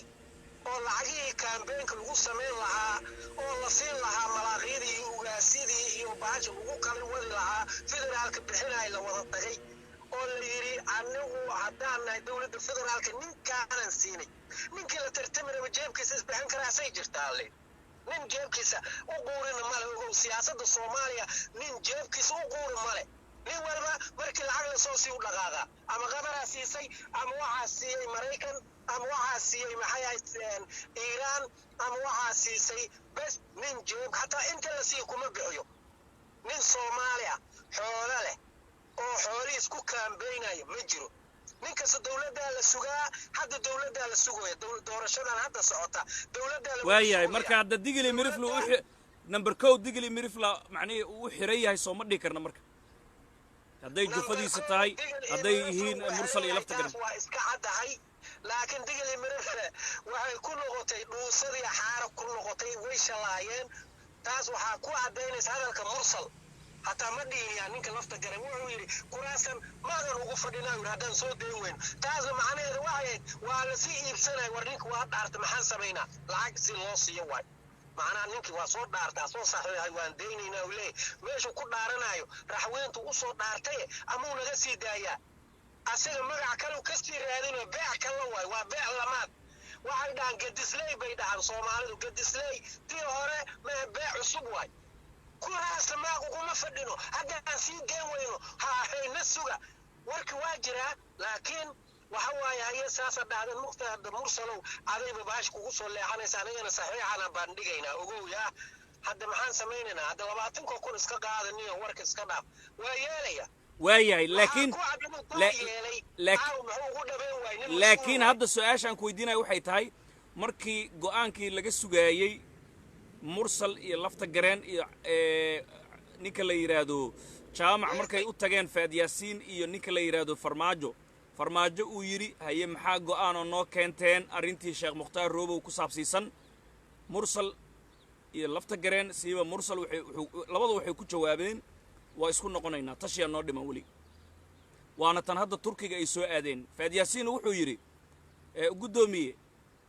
da tashi kaloo idin haray ma lahane sanadkaana tashi waxba keeni maysaane maan runta isu sheegno maxaa loo qaadan karaa taas aadanow wax weynaa loo qaadan karaa meesha waxay tidhaahdaa carabtu nuqta ingiriiskana waxaa la yidhahdaa boonti meesha boonti fiicanaa ku jira oo la garan kara oo ah meesha gorgortanaa socda mukhtaar haddana siyaasiyiinta koonfur galbeeda kusii gorgortamayso oo la leeyahay masalan ninka la yidhaha lafta gareen oo kale waa kugu soo daynaynaa haddii kale kuraasteena faraar looga qaab oo ilan saxiix ayagu ku xoreen war hadda saas maa sheekada saa loo dhiga hataa soo dayay dibadda haddii aada haddii dibadda loo diraayo 3 kursi waay 5 kursi waay oo ogolaanay sida iyo sida haddii oo dalka lagu soo daynayna qasab adaaba qalqalgalay marka meesha waa soo tashanaynaa macnaheedu waxa waaye lafta gareena la mari la'yahay lafta gareena inta ka hore waan kuu sheegay 2 bam bay ahaayeen oo shariifka xiray 2 sanay u duugneed bamkan shariif uu ku xisaabtamay dhinaca waxay ahayd dhinaca oo lafta dhinaca waxay ahayd siyaasiyiinta oo maxay ahayd xildhibaanadu la hadlay hawla shaqaynina warkiisa ka jawaabina ha u tagina baa iyo bakool ha tagina intaa iga balanqaada anaa dib idin soo celin doona oo daraad uu sheegay waa imaa siyaasaddan kuu furaya waa imaa shacabkan kugu kicinaya labadaas mid dooro labadan bam anaa batoonkooda gacanta ku haya shariifka marka waan kuu sheegay lafta garen waa siyaasi khatara wuxuu yidhi labadan bam kan mukhtaar meel laga dhig saxiixaaduu ku jiraa kan ii fur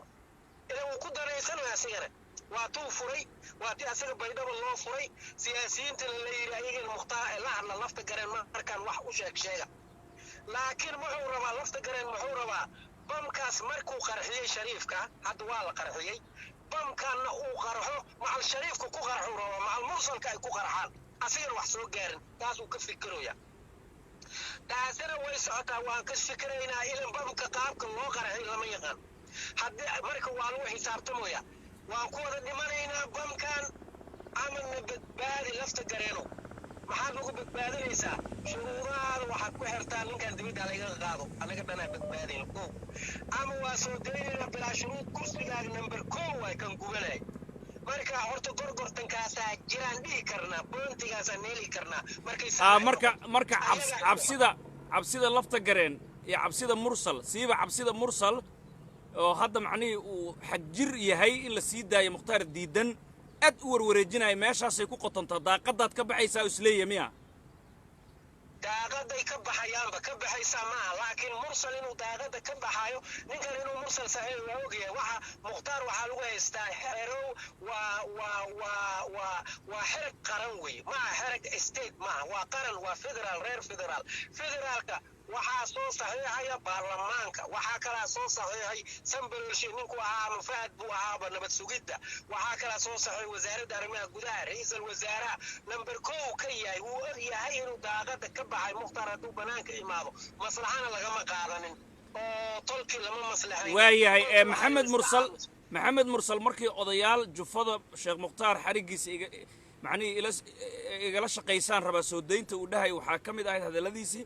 sheekh mukhtaar markii awal uu soo baxay wax weynaa qaldamay buu yidhi wax weyn baa qaldamay marka taasi ma ku caddahay warbixintaan sheegnay ee haddaan s m c nahay in mukhtaar roobow iyo mursal ay isdagaaleen soo bixitaankii mukhtaar markuu baydhabo soo aadayay meesha ma ka cadda way ka caddahay aniga waxaa la socday aniga xaqiiqada waa la socday kulli dowladda waa la socday waxaan ogahay mukhtaar in shahaadada laga celiyey hataa dood ay dhacday kadibaa bareenkaa la dejiyey oo shahaadadan muqdishaa laga dejiyey shahaadadana hala siiyo hala shirqoolo halaga shaqeeyo shirqoolka laakiin markii shahaadada laga celinaya hadduu kasii fooljignaan lahaa oo uu yeeli lahaa talooyin badan la siiyey hadduu yeeli lahaa waxaas ma dhici lahayn laakiin waa baashi waa la laakiin etoobiyaanka nafsadiisii xasan eelay baa warqadda u geeyey xasan eelay iidii markii uu guriga salaad jeeri fadhiyey fagaaro wuxuu yidhi nimayo ani mukhtaar xarigiisa raallina kama ahayn laakiin warqad heer federaal la soo saxiixay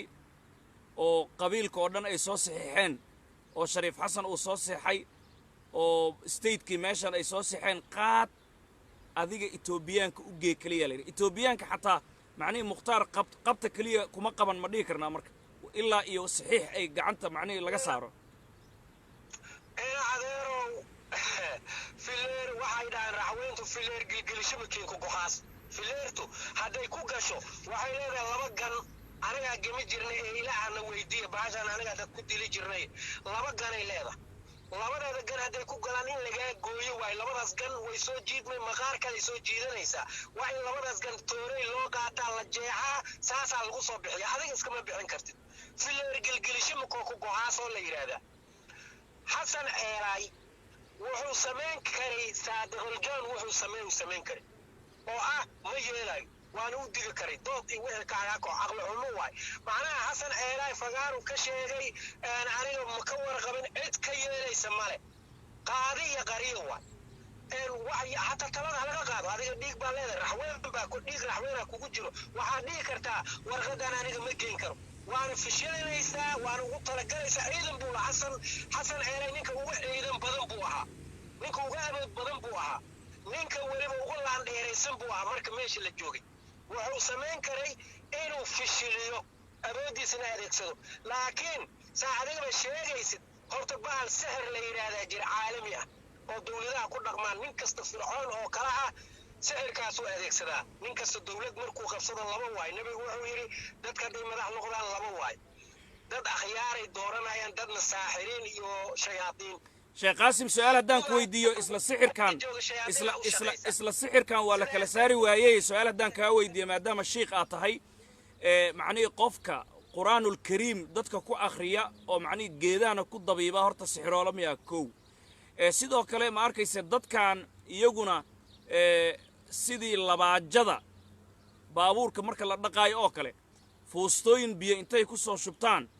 dadka buufinaya sixir ku celinaya dadkaas iyagu macnihii ma sixiroolayaal mise sixiroolayaal ma ahanoo dadka dabiiba oo diinta dadka ku dabiiba waay na barbal aadanow waa eray aad u weyn aniga markaan wax soo bartay diinta bartay waxaan arkay nin saaxira ama sixirka yaqaan oo weliba sacuudi carabiya dhexdeedan ku arkay laga baqaayo oo waxaa laleeyahay ninkaan hawla murmin haddaan la murutid beri soomaaliyaad joogtaa xaqiiqo waay ninkii maanta la murmo beri soomaaliyaad joogtaa because wax buu kuga aqrinayaa askarta adaa u tagaya kuma soo raadsanaysa guriga ma joogi karaa leedahay suuqa aaday waa lagu qabanaa macsalaam ninkaan qaabkiisa saan waayahay waxaan rabnaa inaan macnihi waktiga koobno sheekh qaasim kuwa dadka buufinaya ma arkayse macnihii ma dhaqaatiir dadka diinta islaam ku dawaysaa mise waa saaxiriin sida rusheeye oo kale adeero waxaan rabaa si fiican in loo ogaado wuxuu igu yiri ninkaas shay walba wax baa lagu qariyaa yiri aniga hadda saaxir marka ay quraankan ku gabanaa yiri quraankan ku gabada waxaan leeyahay faatax ku tufa laakiin hooshayda hoosan ka wataa yiri faatax ku tufa marka waxa ii qabaan buur wadaad ma ii wadaad macnaha waxa waaye shay walba waa loo baahan yahay yiri marka sameynaysid waxaad uga gabatid shaygan si toos ah uma toosi karto yiri marka rusheeyaasha labada rusheey weyne iyo rusheey yare laba shay ku gabanooyaan kooda horta qabiil ay garab u heleen waa wixii lagu eedeynayay reer goleedka ama jareerta la yiri waa saaxirin waa wixii muumbihi iyo dabeeshii iyo boornihii oo la habeeyay waa reer magaal laga dhigay oo sheekh duub loo saaray tiya wax yar laga baray jareertii sirta ka soo fakatay ninkan wax bareen beeriya leedin sheegin karaama ma jirto quraan noocan wax loo daabay degdegaas ma jiro quraan jini u yeeray jini wax sheegay ma jiro kadaab weey quraan la aqrina jiniga wax hadlay hayri halkay ku jiraan sir halkay lagu duugay isla jiniga ila shaqeystaan ilaahay quraanku wuxuu leeyahay rijaal min al-insi ya'uduna birijal min al-jinni fazaduhum rahaqa ragga insaanka kamida waxay kaalmeystaan rag jiniga kamida kibra u ziyaaday wuxuu kula hadan ku soo socda wallahi sheekh rusheeyaro kale wallahi billahi bir hadan xaartid waa ana hadaa xaarka ka xaraway waa jinigu adeegsada waa la baray waxba kama jiraan yaa leedin gabanin waa isfishilan ayaga isfishilay labadooda sheekh qaasim marka waa macnii dhaqaatiir diinta islaamka amaan marka dadkan gariiraya oo macnii kulligood boqolaal inta meel la isugu keeno wada gariiraayo ooyaya macnii sababta maxay tahay sababtu jinka yeelayo jinka la shaqeystaan awdaara la dhijir waagi awdaara soo degtiyay dabeel awdaara la yiraahdo gacanta lagu taabana waa gariiraysa waa awdaara marka macnii daweynta saxda ee nabi maxamed iyo diinta islaamka calayhi salaam macnii shaqo kuma leedahay dadkan la buufinayo maya jinku wax ma daabeyn karaa badna jinku wax waa daabeeyaa ani waxaan ogahay nin doctor ahaa oo jaamacad wax ka dhigi jiray ilaa 6 jin baa leeyahay mid waa doctor laakiin macnii ciyaarahan mingiska iyo booranka iyo nuumbida iyo dadka iyaguna way gariiraan marka dadkan hadda la rusheynayna way gariirayaan marka ma iyadii oo la soo minguriyayba iyadii oo la farsameeyay qabyaalad yeelatay waay oo lagu tilmaami karo waa saar hadda maanta haduu ninka nin jareer weyne aan lahaa naagu ugu fuulfuulaya la dhiila mar hore la eedan lahaa laakiin meesha rag maxaa u imaan waay naaga lay u buuxan loo rusheeyo waa waxba kama jiraan naagu waa dadku ugu beer jilicsan wax walba iska rumeeyaan badna ayaga saas way rag waxa laga yaabaa maskaxdiisa inay shaqeyso su'aalaha buu fahmo arrinta lagu wada fahmo naagu naaqisatul aqli maxaa loo yiri dadku way diidaan diin naaqisatul aqli waxa kamid ah inay wax fahmin ayada fahankeeda uu dambeeyo oo maaragtay oo aad iyo aad u dambeeyo waa aad iyo aad arrintaawey waayahay ma jiraa marka sixir ma arkayse macnii qoysaska galay iyo macnii wuu jiraa kaas laakiin sixir qowmiyad dhan iyo gobollo dhan iyo dal dhan lagu rogi karo ma jiraa laba weeye sixir caalami ah jira oo dawladaha shaqaysto oo dad dhan lagu bedelo waxaa la yiraahdaa masalan madaxweynaad noqotay waxaa rabtaa dadka inay ku jeclaadaan sixirkaas waa jira waa la adeegsadaa ciidanka loo samaystaa ciidanka baraagta loogu daraa sida maxamed siyaad bar samayn jiray waraha loogu daraa rootiga loogu daraa jaceylaa lagu kordhiyaa waxay dhahaan culamada qaar madiida loo yaqaana waxaa la yidhi naarma lagu galaa misjano hadday qalad lagu samay naara lagu gala ninaan jeclayn las jeclaysiiyo waxyaabaha dhan waa qayb sixirka ka mid ah nabigana waa diiday wuxuu yidhi al-shatamo jeclaysiin marka ma laga yaaba hadda raxaweynta in macnihii sixir caalamiya loo adeegsaday oo dhulkeeda lagu boobaayo oo ma arkayse macnihii ciidamadeedii aanay dhisan karin ma laga yaabaa in dhinacaasna raxaweyn laga soo galay waa loo adeegsaday waaba loo jeedaa weliba hadda maaha lagu leeyahay sixirkiisa raxweynta lagu sixray waa horu ahaa laakiin inuusan dhammaanin tajdiidu sixir baa lagu sameeya waa la soo jadiidiyaa marka way u tagaan sheekhood way israacaan daaroodka wiya markii raxweynta soo kacda bal nimankan yaa hayn jiray sheekh hebel meeshiisa loogu tagaa bal raxweynta wixii lagu hayn jiray soo aqri wuu aqriyaa dabadu kor u taagaa saaxiroo dabada kor u taagin kitaabka ku kaadinin sixirkiisa maba u samaysmaba sida hadda culumtooda ku qoran tahay waa gaalnimo qur-aankana sheegaayo waa gaalnimo fa yucallimaani maa yufariqu bayna almar'i wa zawji haddaad u tagto falaa takfur ay ku leeyahaan marka haddii qowmiyad dhan la sixri karo raxweyn hadda sidaas in lagu sameeyo u eg tahay maxaa lagu furfuri karaa maxaa lagu daweyn karaa dawada maxay noqon kartaa dawada waa in loo jeestaa culamada qur-aanka akrinaysa waa loogyahay inta baydhabo ku badbaadayba baydhabo qur-aan badan bay akrisaa shabeellada hoos hadda sixirkeeda lama furfuri kara waayo qur-aan ma akriyaan nuumbe iyo cayaaray ku jiraan tan labaad aadanow tusaale cadan kuu sheegaya etoobiya markay haysatay olf maa la dhihi jiray kuwa haysta oo db kuwa hadda la baabi'iyey tigreega waxay soo dirsadeen saaxiriin sida soomaaliya loo kala jarjaro saaxiriinay u kaashteen baa yidhahdaa maxay sameeyeen laandarigay naga soo galeen aniga waxaan ogahay nin tigree ah oo meeshaas ka yimid laandari masaajid agtiis loogu furi laandari waxaad ula jeedaa labadaayo ama doobi labadaayada ama doobiga dharka la dhaqaayo dhalinyarada lacag yar ugu dhaqaa dharka markuu dhaqaayo sahar uu marinayaa caawa ninka dharka hadduu gashtaba wuxuu leeyahay aniga tahriibaan u socdaa waa socdaa dhalinyaradana dhan saharaa lagu tahriibiyey waddankooda waa loola cursiyey waddankii uusan shaqo lahayn xariiri wuxuu dar jaamacada waxa waa sahar ninkaas intuu joogaa mataqaanaa hadda waa arkay asagoo garkiisa caddaaday weynaaday asaga waagaas masaajid agti hadda wuxuu ku leeyahay madaxweynenima isku sharxaya waa joogaa asagoo caddaaday weynaaday laandari uu nagu soo galay etoobiyaan wey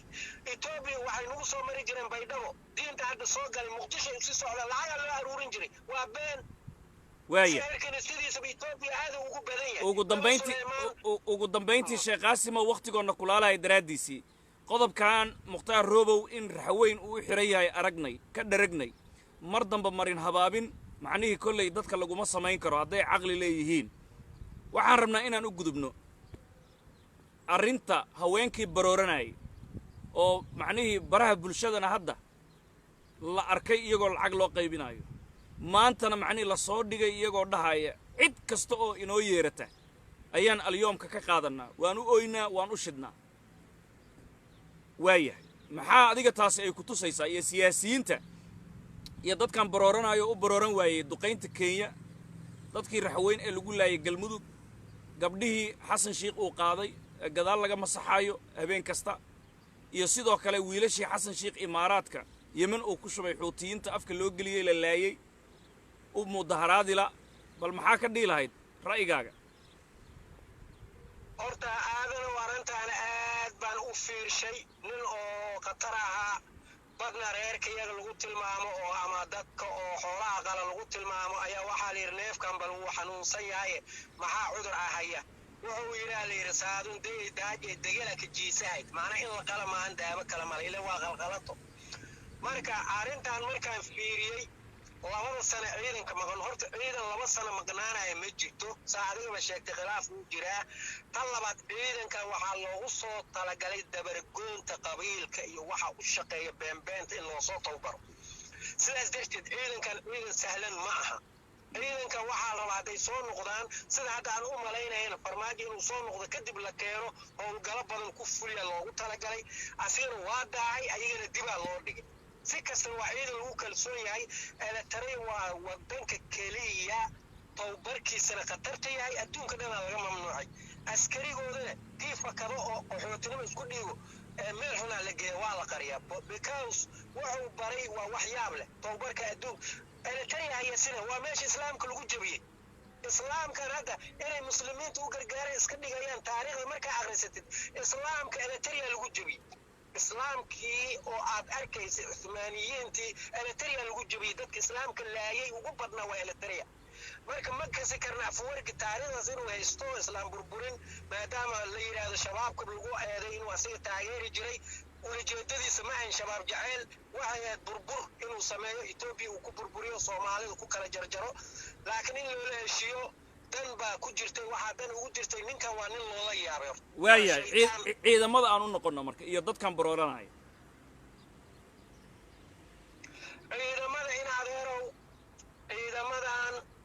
runtii horta waa ciidamadii ay ka baqeen kulli xasan sheekh maxamuud ki kastaba waan baqay uu ku hay ciidamadan waa loola baqay ciidamo dhiig cab ah tan labaad ciidamadan waxay ku yidhaahdeen sirdoonkaa qortay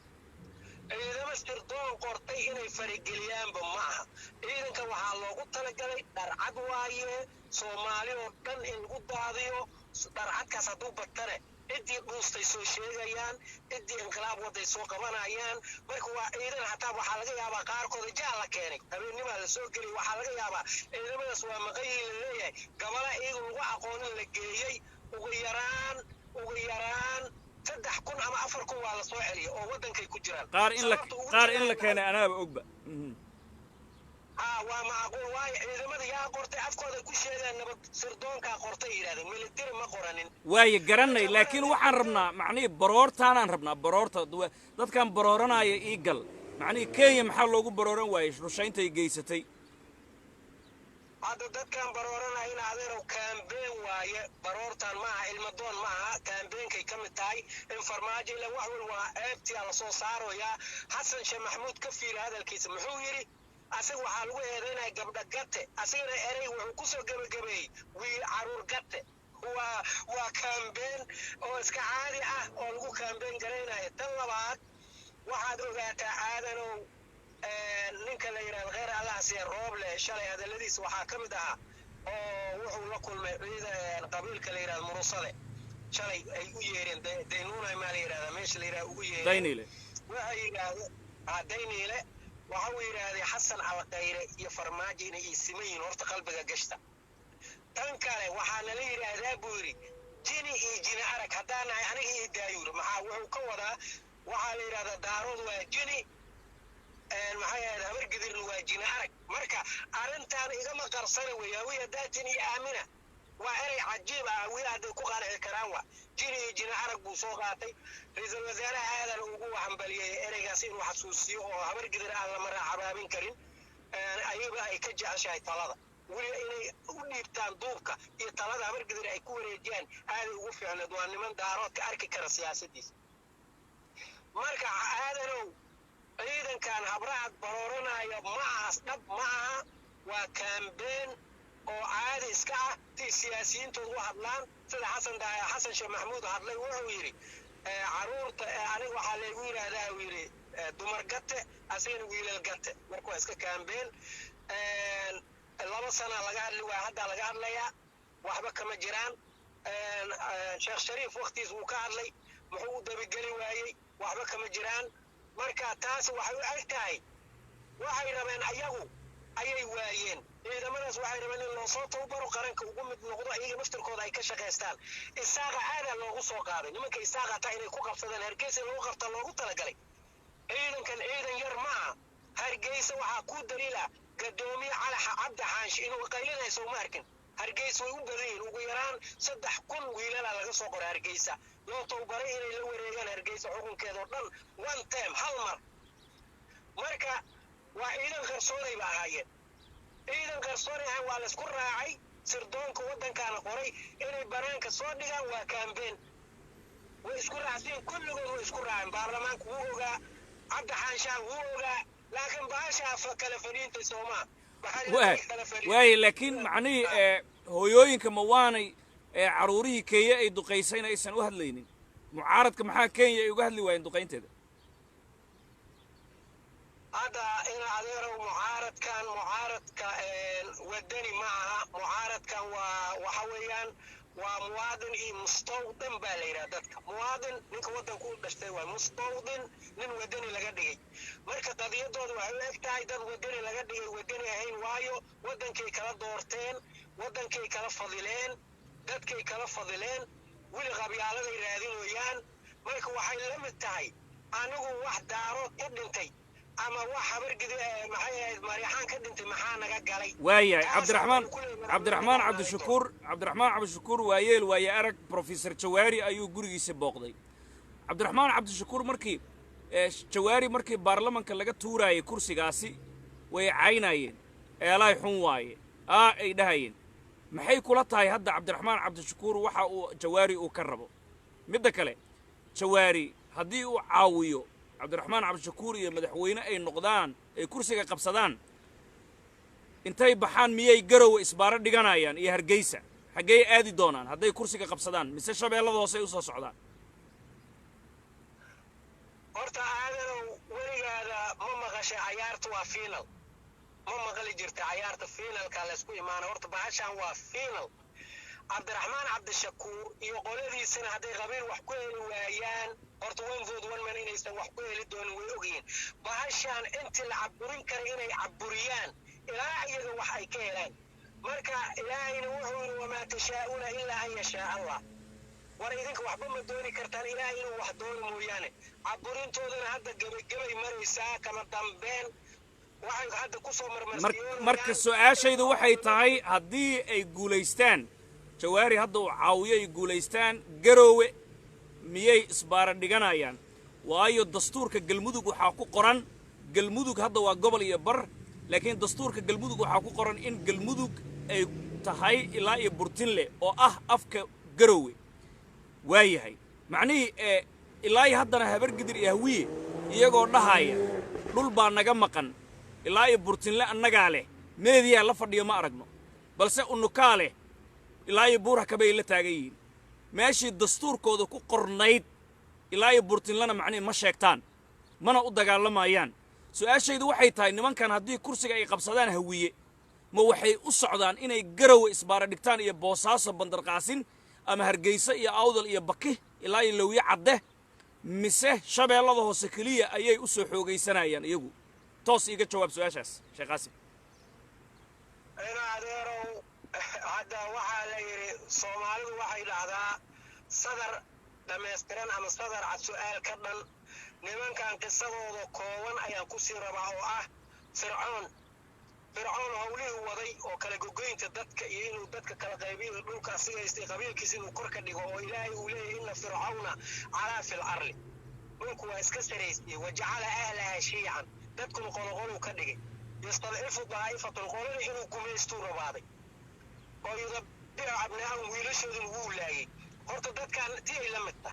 raxweynta waxay rabaan inay la ciibsadaan wiilkooda yaraaba ku sheegaya adoo raxweyna dumarkooda adoo raxweyna kiyooda siyaasiga adoo raxweyna yastadcifu daa'ifatan minhum wey waxay rabaan dadka qaar inay ka dhigtaan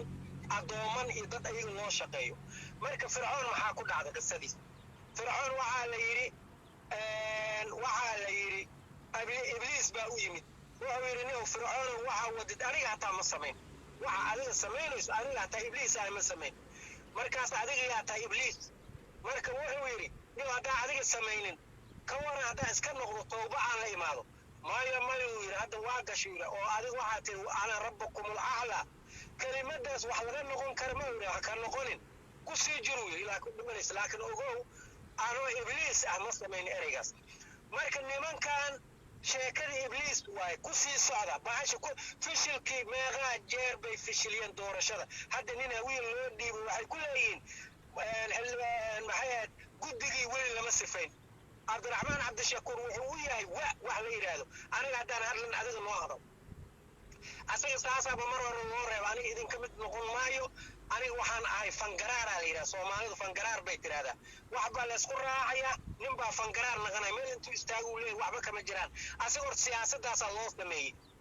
inuu asiga fangaraar noqdo laakiin sheekadii fircoon ku dhacday waaye way halaagsami doonaan kam kharajna min jannaatin wa cuyuunin wa kunuusin wa maqaamin kariim buu yidhi ilaahay fircoon markii saas u lumay waa ka saarnayba magaalada dhan marka meeshay maryaxaan magaalada bayaxa muqdisho uga saari lahaayeen waxaan ka baqayaa siyaasiyiinta xunxun ee hawiye inay ayaga cararaan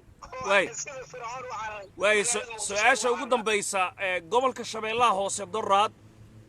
guddoomiyaha gobolka banaadir lagu magacaabo cumar finish oo u dhashay daa'uud wacbuudhan abgaal hawiye ayaa jasiire oo ka tirsan gobolka shabeellaha hoose ee Maryland iska yimaaday burcadaan la dagaalamaa yiri iyada oo brotokoolkii dawladnimada iyo daris wanaagga midna aanu soo marin taa markay ay dhacday guddoomiyaha gobolka shabeellaha hoose Cabduqaadir Siidi ayaa luuqad kulul oo adag shalaytoola jawaab dhiibay iyadoo dadka dhiigga uu karaayo raxweyn ay leeyihiin war dhulkan macnihii yaa ka mas-uula war waxaan maxay ahaayeen sideed u aragtaa jawaabta uu dhiibay geesiga mayland u dhashay doctor cd ma asiibay mise ma asiibin markuu yidhi ma laga gorgortami karo taaka ka mid ah dhulka shabeellaha hoose ee mayland horta aadanow wuxuu yidhi nin wiilkiisa waarinaya wuxuu yidhi raxweynaha ariikay hee dooba fayli runka aaloy buu yidhi hey wala ku hoos jiruu yidhi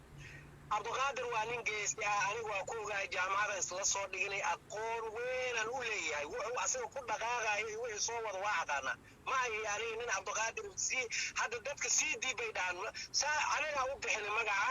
cd maaha waa sayidi asigaa markuu ku salaamayo sayidii beerkuu ku gelinaya sayidii anigaa u bixinay marka sayidii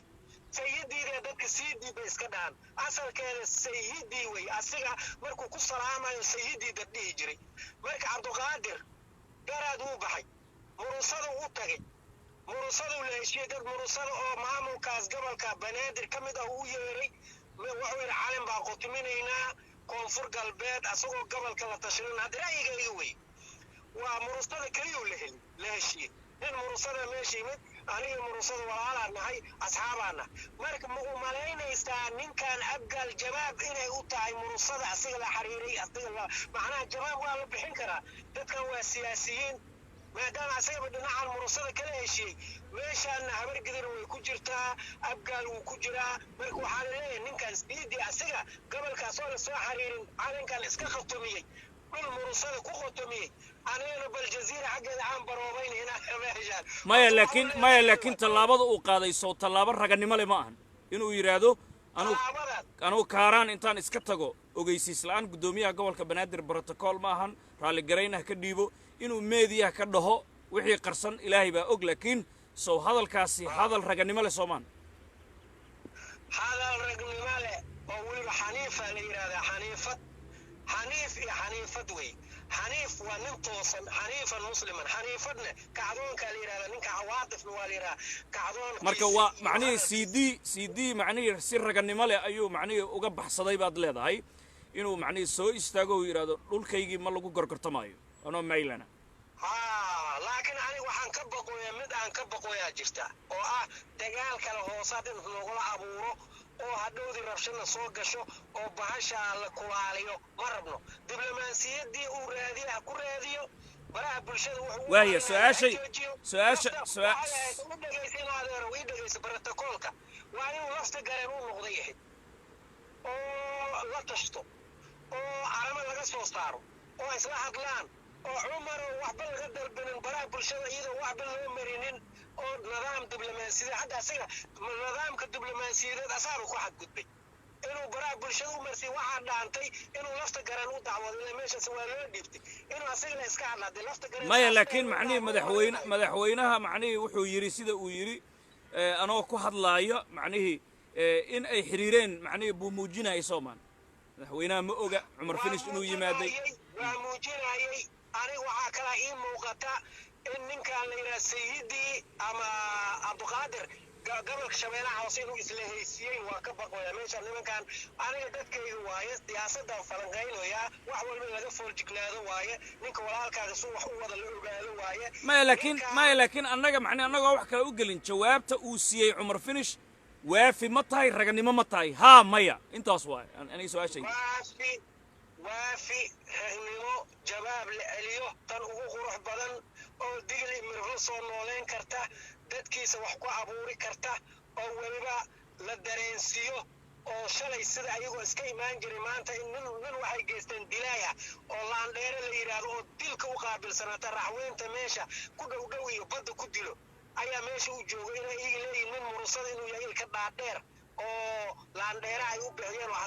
xasan toob u wareysta waad aragtay nin fiyo waay ma waalla waa dilaayaasha qalalay waay marka waxaad leedahay raxweyn iyaguna inay dilaayaal abuuraan waa qasab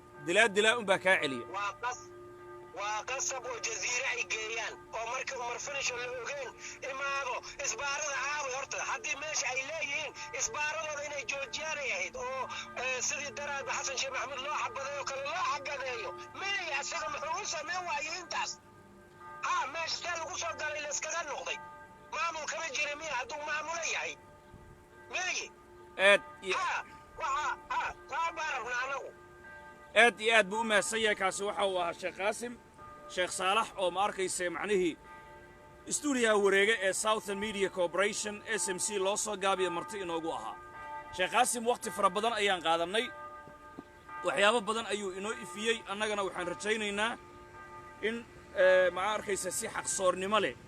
wixii jiray oo dhan aan idinku sheegnay hadday noqon lahayd afduubka war ninka isoo qaba dhahayow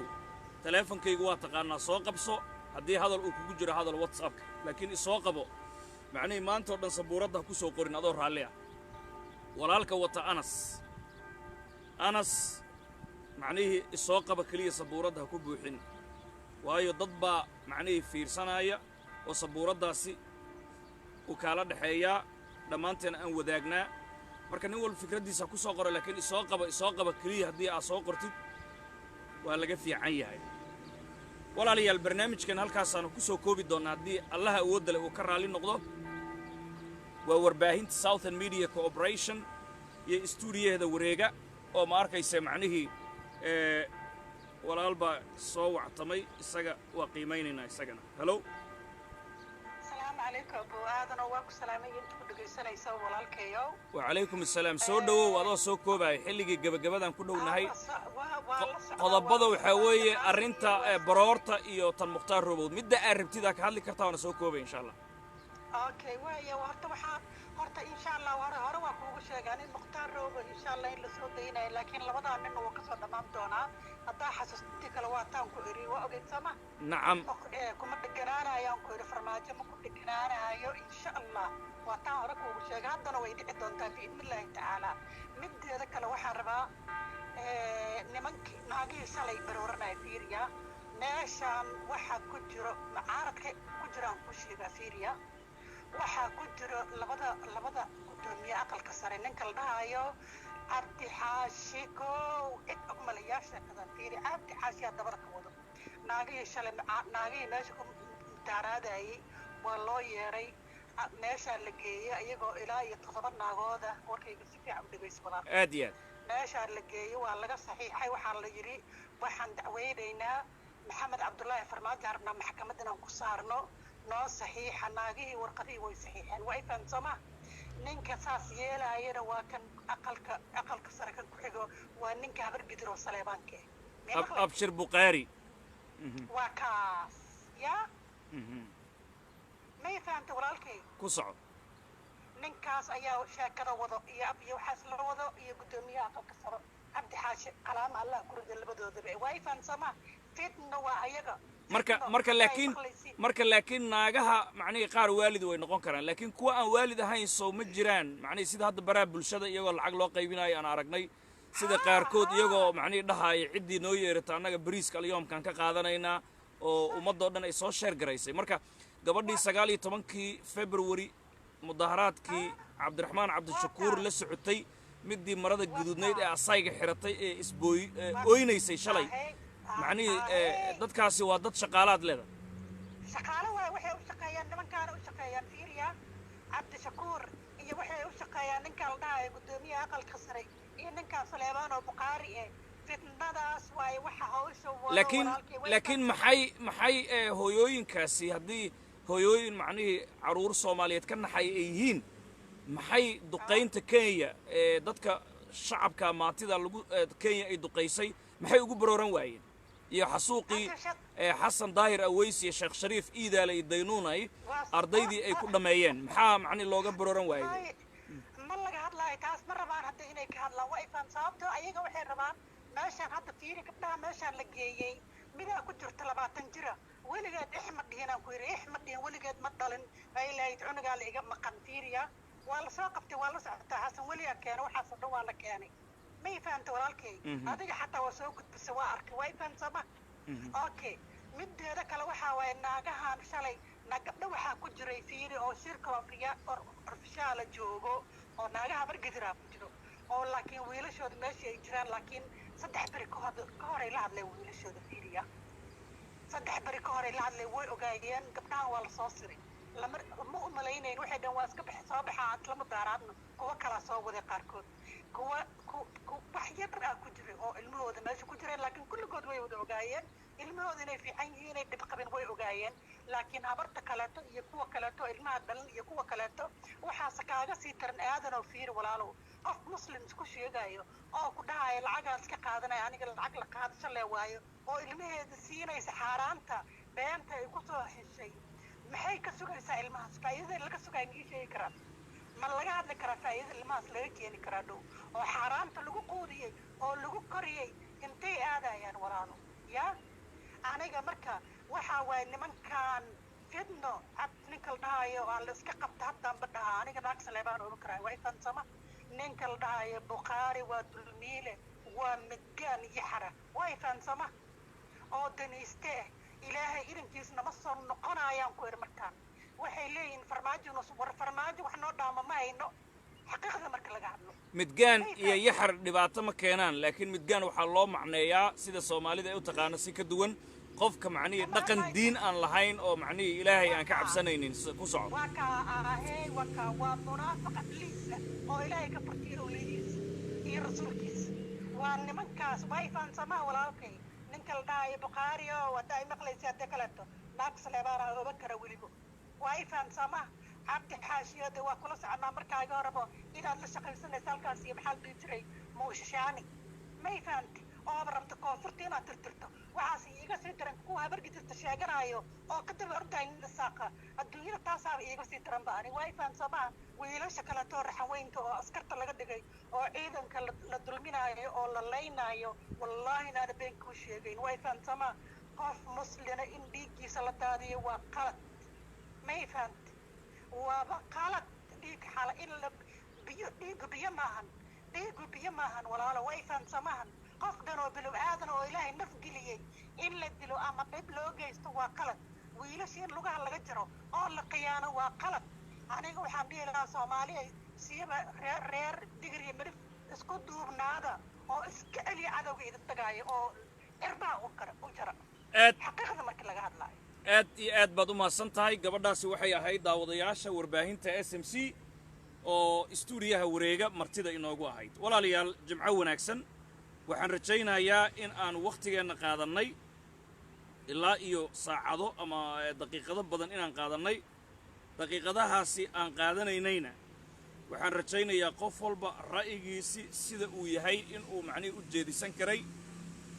waxyaabo badan oo macnihii idinka maqnaa qaarkiin inaad ka hesheen warbaahinta Southern Media Corporation astaanteedu waxaa weeye in aysan iyadu qolana la safnayn laakiin ay la safan tahay dadka dulman ay ugu horeeyaan qowmiyadda Mayland oo ku dhawaad 70 sanadood magaca calanka buluuga qarannimada Soomaaliya lagu warjeefayo dhiigooga maalkooga macnii lagu banaystay sida dadban iyo sida tooska iyo waliba Soomaalida san ee maxaaga ah oo iyaguna ma arkayse lagu dhibaataynayo calankaasi buluuga ah ay ku jiraan xataa hawiyaha qaarkood ay ku jiraan daaroodka qaarkood ay ku jiraan dirta qaarkood ay ku jiraan beesha shanaad gabigeed marka isku soo wada duub isku duubniba qaran lagu difaaca qof walbana inta uu geystay godka waa uu la geli doonaa laakiin haddana in cajaladaha loo beego qofka wanaag iyo samaan inta uu geystayna cadaaladda ilaahay bay qayb ka tahay sida uu nagu dardaarmay qaatamal anbiyaa nebi maxamed calayhi salaatu wasalaam oo 1400 sano ka hor ilaahay noo soo daahiriyey nasiibka aan u yeelanay barnaamijkeennii taxanaha daqiiqadaha tirada badan aan qaadanaynay jimcahan halkaan aan ku soo koobaynaa caawa oo sabti uu soo gelaayo maalinta berriha waxaan rajaynaynaa haddii ilaahay uu ka raali noqdo in aan u soo geli doonno oo qudha labadii gabdhood ee toddobaadkan tartanka SMC u taagnayd cidda taageerada badan gabar daarood ah oo Puntland matalaysa iyo gabar raxaweyna oo matalaysa qowmiyadda Mayland ma arkaysa cidda taageero badan dhibcahooda waxaasoo dhan waxaa noo qaabilsan Axmed Olol oo isagu ma arkaysa shaqadaasi qaybka ah isagaan idin hor keeni doonaa biidnillaahi baari istuudiyaha isaga ayaa inoo sharixi doona gabadha daarood inta taageero ay heshay Facebooka gabadha Mayland inta taageero ay heshay isaga inoo bayaanin doona haddana markaas kadib waxaanu aadi doonnaa laba gabdhood oo mid raxaweyn ay tahay midna hawiye ay tahay waanu arki doonnaa haddana wiigga soo socda cidda taageero badan halkaasaan isku dhaafi doonnaa barnaamijkeennana waxa uu quseeyey qodobka ah jawaabtii nalaga sugaayey madaxweyne mukhtaar roobow cali abumansuur mursal iyo lafta gareen jawaabtii laga sugaayey ee farmaajo iyo faadyaasiin ay ula tageen oo ay noqotay kan wax diidan ama kuwa wax diidan inaysan noqon farmaajo iyo faadyaasiin balse mukhtaar roobow walaalihiisii mursal iyo lafta gareen ay diideen ilaa haddana ay meermeerinayaan oo talo laga sugaayo sii daynta shiiqa qodobka labaadna arrimaha ciidamada markaan ka imaanno tan Eritrea ciidamada 4 xarumood bay ku xareysan yihiin 5,000 ilaa 9,000 tiradoodu ayay u dhaxaysaa 4 xarumood 3 ka mid ah waxaa ku jira askarta lagu tababaraa caadiga ah ee xirada kalena saraakiisha lagu tababaraa hal askari baa buuraha ku geeriyooday inta kale waxaa weeye way joogaan maadaama UN-kana uu yidhi qolada muruge iyo macluul hadda dalka laguma soo celin karo iyaguna waxay goosteen ay yiraahdeen qof wal meeshuu raba ha aado si ciidamada ay u yaraadaan tirada yar ee UN-ka uga dalbadaan in xamar la keeni karo waana sababta keenaysa dawladda federaalka maanta inaysan ku dhiiran karin aysan dhihi karin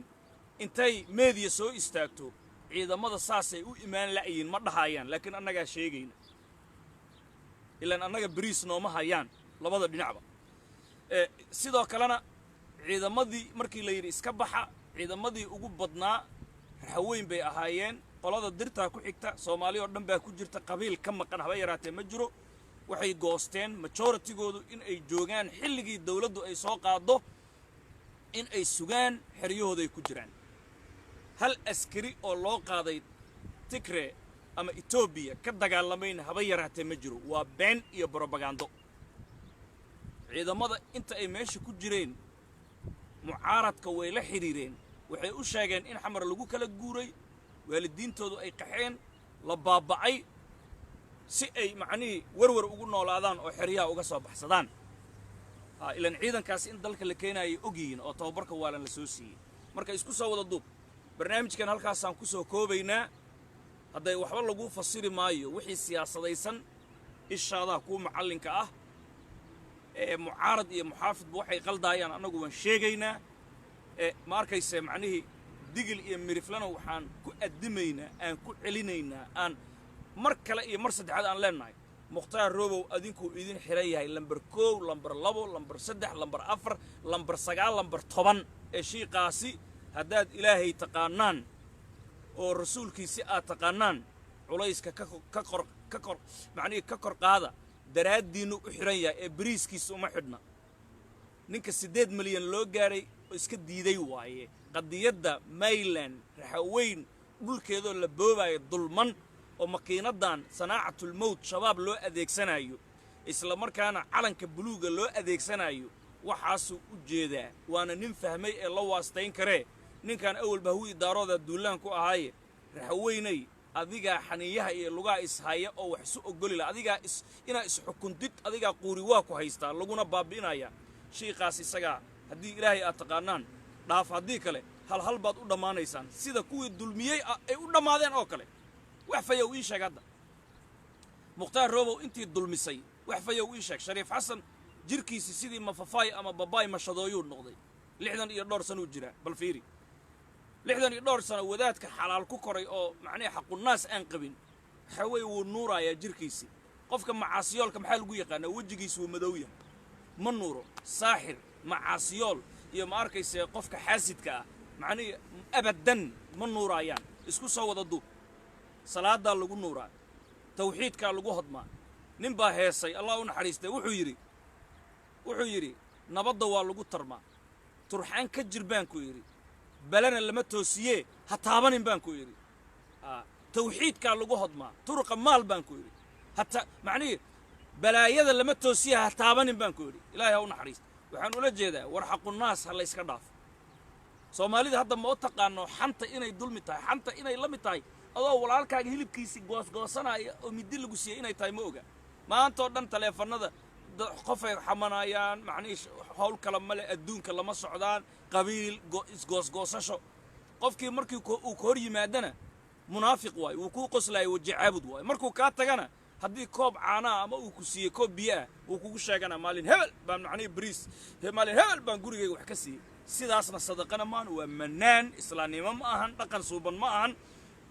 bini aadamnimo ma ahan gobonnimo ma ahan waxaanu sheegaynaa oo aanu caddaynaynaa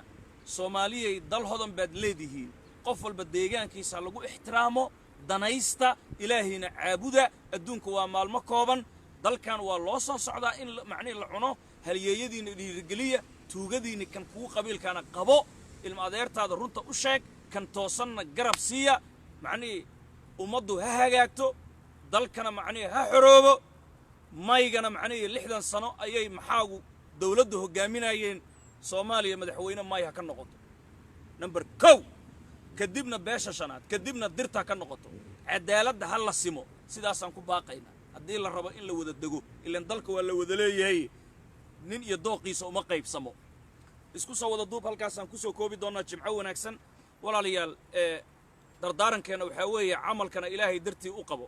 maxaa yeelay midkaad u camal falaysaa daraaddii eebe wuu arkayaa sahaydana badso safarka waa uu dheeryahay